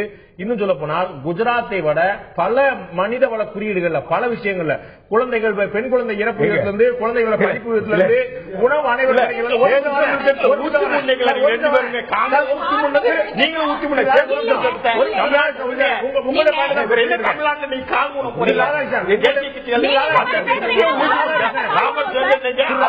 காங்கிரஸ் பம்பிட்டான்.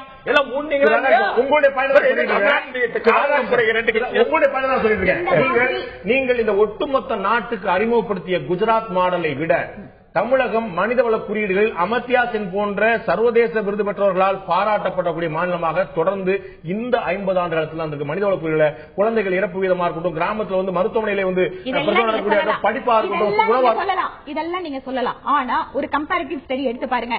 1967 ஒரு தேசிய கட்சிக்கான எக்ஸாம்பிளுக்காக நான் சொல்ல வரேன். அதுல எடுத்து பார்த்து நீங்க மற்ற ஸ்டேட் எல்லாம் அந்த காலத்துல எப்படி இருந்திருக்காங்க, அப்பவே தமிழ்நாடு எப்படி இருந்தது, இன்னும் நாம போக வேண்டி இருக்கிற தூரம் எவ்வளவு. ஆனா இன்று நம்மை சுற்றி இருக்கிற மாநிலங்கள் மட்டும் இல்ல, பீமார் ஸ்டேட் சொல்லக்கூடிய பின்தங்கிய மாநிலங்கள் எல்லாம் கூட இன்றைக்கு நம்மை விட வேகமாக முன்னேறி கொண்டிருக்கிறார்கள். இங்க இன்றைக்கு வேலைக்கு வெளி மாநிலத்திலிருந்து ஆள் வர வேண்டி இருக்கு. ஒட்டுமொத்தமாக தமிழ்நாட்டில் கிட்டத்தட்ட 70% பேர் நாங்க சொல்ற நீங்க தாழ்த்தப்பட்ட மக்கள் அல்லது வெளிமநிலை சமூகம் என்ன வேணா சொல்லுங்க, அத்தனை மக்கள் கையில பாட்டிலோட அலையறதுக்கு யார் காரணம்? ஒட்டுமொத்தமா இன்னைக்கு பெங்களூர்ல தொழில் ஆரம்பிக்கலாமா, சென்னையில ஆரம்பிக்கலாமா, இந்த மின்சார வெட்ட பார்த்துட்டு தொழில் நிறுவனங்கள் அங்க மாறிட்டு இருக்காங்க, குஜராத்துக்கு போயிட்டு இருக்காங்க. இந்த மாதிரி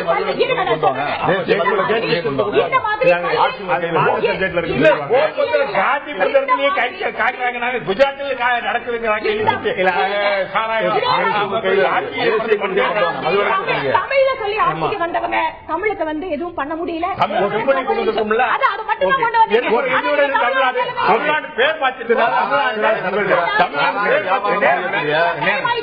சாராய வியாபாரம் செய்யக்கூடிய மாநில அரசுகள் கலைக்க சொல்லி சாராய வியாபாரம் செய்யக்கூடிய மாநில அரசுகளை கலைக்க வேண்டும். பாஜக உங்களுக்கு இவர்களுடைய கொள்கையில் வந்து கொள்கை ரீதியாக அதெல்லாம் செல்லுபடியாகுமா இல்லையாங்கிறத நம்ம வந்து தேர்தலுக்கு பிறகுதான் பார்க்க முடியும். பிராக்டிகலா வேற விஷயம் சொன்னீங்க. விகிதாச்சார வாக்கு விகிதத்துல உங்களுக்கு உடன்பாடு உண்டா? விகிதாச்சாரம் எங்க தலைவர் சொல்லியிருக்காரு. அதை பற்றி விவாதம் எடுத்து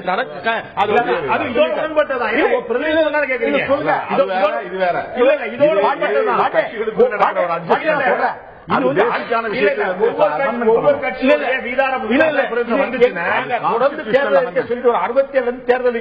அவசியம் விவாதப்படல. அது வந்து நடைமுறை கொண்டு 2006 நீங்கள் விகிதாச்சார பிரதிநிதித்துவத்தை அமல்படுத்தி இருந்தால் அதிமுக ஆட்சி மீண்டும் தொடர்ந்திருக்கும். நீங்கள் வாங்கிய வாக்கு 26.5, அதிமுக வாங்கிய வாக்கு 10 லட்சம் வித்தியாசம். 10 லட்சம் வாக்கு தாங்க நாடாளுமன்றத்தில் வித்தியாசம். 1 கோடி வாக்கு 10 லட்சம் வாக்குகளுக்கு மேல அதிமுக 2006 வாங்கியது. 90 லட்சம் வாக்குகளை திமுக வாங்கியது. அப்ப விகிதாச்சார பிரதிநிதித்துவம் அமல்படுத்தி இருந்தால் யாருடைய சொல்றோம் எதிர்கட்சி உருவாக எல்லாருடைய பிரதிநிதிகளும் இடம் வலுவான எதிர்கட்சி 2006 இருந்துச்சு. 65 தொகுதிகளோட கூட்டத்தில் 65 தொகுதிகள் வச்சிருந்தாங்க. வலுவான எதிர்கட்சி தமிழக அரசியல் வரலாறு பார்க்காத வலுவான எதிர்கட்சி இருந்தது இல்லையா? மக்கள் வந்து நீங்க வந்து இந்த பிரதிநிதித்துவம் வந்து வேணுங்கிறத சொல்றீங்க. 2006 நீங்க சொல்லல விகிதாச்சாரம் இல்ல. நாங்க 67 தேர்தல் இருக்க சொல்லிட்டு ஒரு விகிதாச்சார பிரதிநிதி வேணும். 67 விருகம்பாக்கம் மத்தியில் ஆட்சியில் இல்ல வேணும் சொல்றோம்.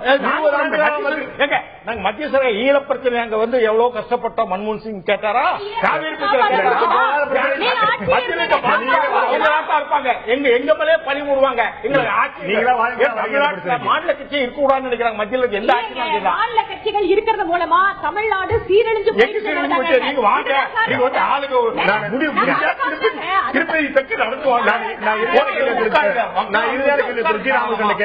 நீங்கள் குறிப்பிட்டது போல அதிமுக, காங்கிரஸ், பாஜக, திமுக போன்ற கட்சிகளுடைய தலைமை ஏற்க முடியாது. யாருடன் கூட்டணி என்பது பொறுத்தான் கூட்டணி அமைச்சரவை அப்படிங்கிறது இருக்கு அப்படின்னா இந்த கட்சிகள் தவிர தமிழகத்தில் எந்த கட்சி முன்னெடுக்க முடியும்? நேற்று அந்த கருத்தரங்கில் திரு முத்தரசன் குறிப்பிட்டார்.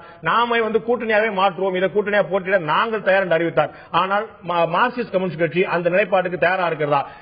நீங்கள் தயாரா இருந்தால் அந்த கூட்டத்துக்கு வந்திருந்தவர்கள் மட்டுமே சேர்ந்து தமிழகத்தில் ஆட்சி அமைக்க முடியும் என்று நம்புகிறீர்களா? சுருக்கமாக திரு ராமகிருஷ்ணன்.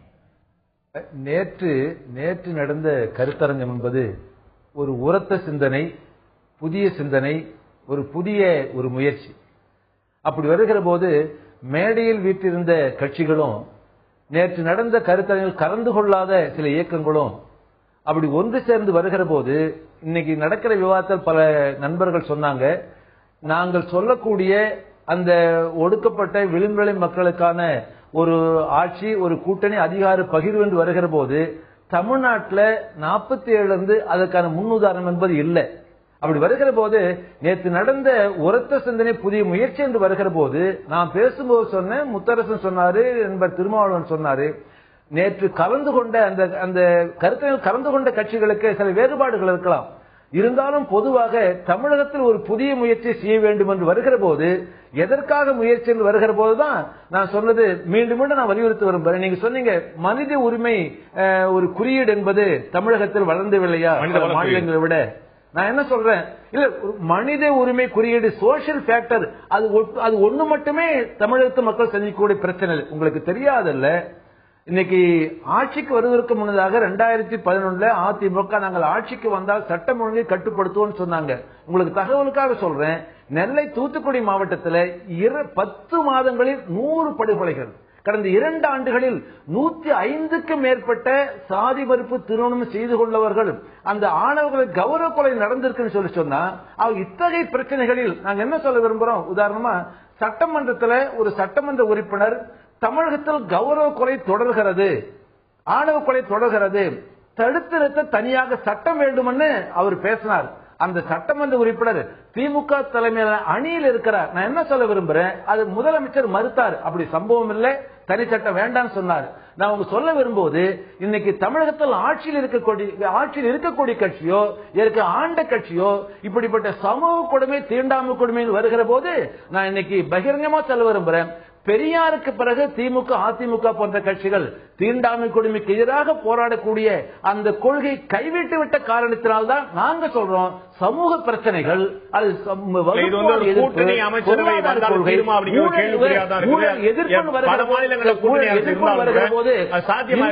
நிகழ்ச்சி முடிக்க வேண்டிய நேரம் மன்னிக்கணும். நிகழ்ச்சி முடிக்க நேரம். திரு திருமாவளவன், உங்கள்கிட்ட இறுதியான கேள்வி. கூட்டணி அமைச்சரவை அதிகார பங்களிப்பு, அதிகார பகிர்வு என்பதை செய்ய வேண்டியது திமுக, அதிமுக, பாஜக, காங்கிரஸ் போன்ற கட்சிகளா அல்லது இந்த நிகழ்ச்சியை பார்த்துக் கொண்டிருக்கக்கூடிய மக்களா? இதுல என்னுடைய அதிகாரத்தை உங்களிடம் கொடுக்க வேண்டும் என்று முடிவெடுப்பது இந்த மக்கள். உரிமை குரல் எழுப்பாமல் ஒருபோதும் உரிமை கிடைக்காது. யாருக்கு தேவையோ தேவையானவர்கள் முதல்ல குரல் எழுப்பணும். அப்போ திமுகவா கொடுக்கணும், அண்ணா திமுகவா கொடுக்கணும், காங்கிரஸா கொடுக்கணும் நம்ம எதிர்பார்த்திருக்க முடியாது. நான் பேசுறது மக்கள் பத்தி, கட்சிகளே இல்ல. அது மக்கள் மக்களுக்கான ஆப்ஷன் கொடுக்கும்போது தானே. இப்ப நீங்க ஒரு கேள்வி கேட்டீங்க, மக்கள் திமுகவுக்கு ஆதரவளிக்கிறதா அவங்க ஆட்சி வராங்க, அதிமுகவுக்கு ஆதரவளிக்கிறதா ஆட்சி வராங்க அப்படின்னு. மக்களுக்கு என்ன ஆப்ஷனை கொடுக்கறத பொறுத்து தான் வாக்களிக்கிறாங்க. ஏன் இந்திய அமெரிக்காவில் டூயல் பார்ட்டி சிஸ்டம் இருக்கு, இந்தியாவில் மல்டிபிள் பார்ட்டி சிஸ்டம் இருக்கு. மல்டிபிளிசிட்டிங்கிறது, புளூரலிசம்ங்கிறது ஜனநாயகத்தில் மிக முக்கியமான ஒரு கோட்பாடு. அது சீனால ஒரே ஒரு கட்சியா இருக்கு. இல்ல, அதான் ஒவ்வொரு நாட்டிலும் ஒவ்வொரு கோட்பாடு. ஒரே ஒரு கட்சி. அப்ப நம்ம ஒரு கட்சி தான் மக்கள் விரும்புறாங்கன்னா அங்க ரெண்டே கட்சி இருந்து போனாங்க. தேசிய அளவுல பாரதிய ஜனதாவும் காங்கிரஸ் இருந்துட்டு போலாம்னு சொல்லிடலாம். மக்கள் சாய்ஸ் இல்ல, நாம அக்செப்ட் பண்ணிக்கிட்டது தப்புங்க. கான்ஸ்டிடியூஷன் எழுதுறது மக்களா இருந்தாங்க, மக்களா இருந்தாங்க. நாம ஒரு கோட்பாட்டை வரைகிறோம், அந்த கோட்பாட்டை மக்கள்கிட்ட தெரிவிக்கிறோம். இருங்க, அப்படி இல்லங்க. நீங்க நான் கோட்பாட்டை பத்தி பேசுறேன், நீங்க வேற விஷயத்தை பேசுறீங்க. நான் சொல்றது மல்டிபிள் பார்ட்டி சிஸ்டம் எந்த மக்கள் முடிவு பண்ணாங்க? கான்ஸ்டிடியூஷன் மேக்கர்ஸ் தானே உருவாக்குனாங்க, லா மேக்கர்ஸ் தானே உருவாக்குனாங்க. அவங்க இன்டெலக்சுவல்ஸ் தானே உருவாக்குறான். டூயல் பார்ட்டி சிஸ்டம் அமெரிக்காவில்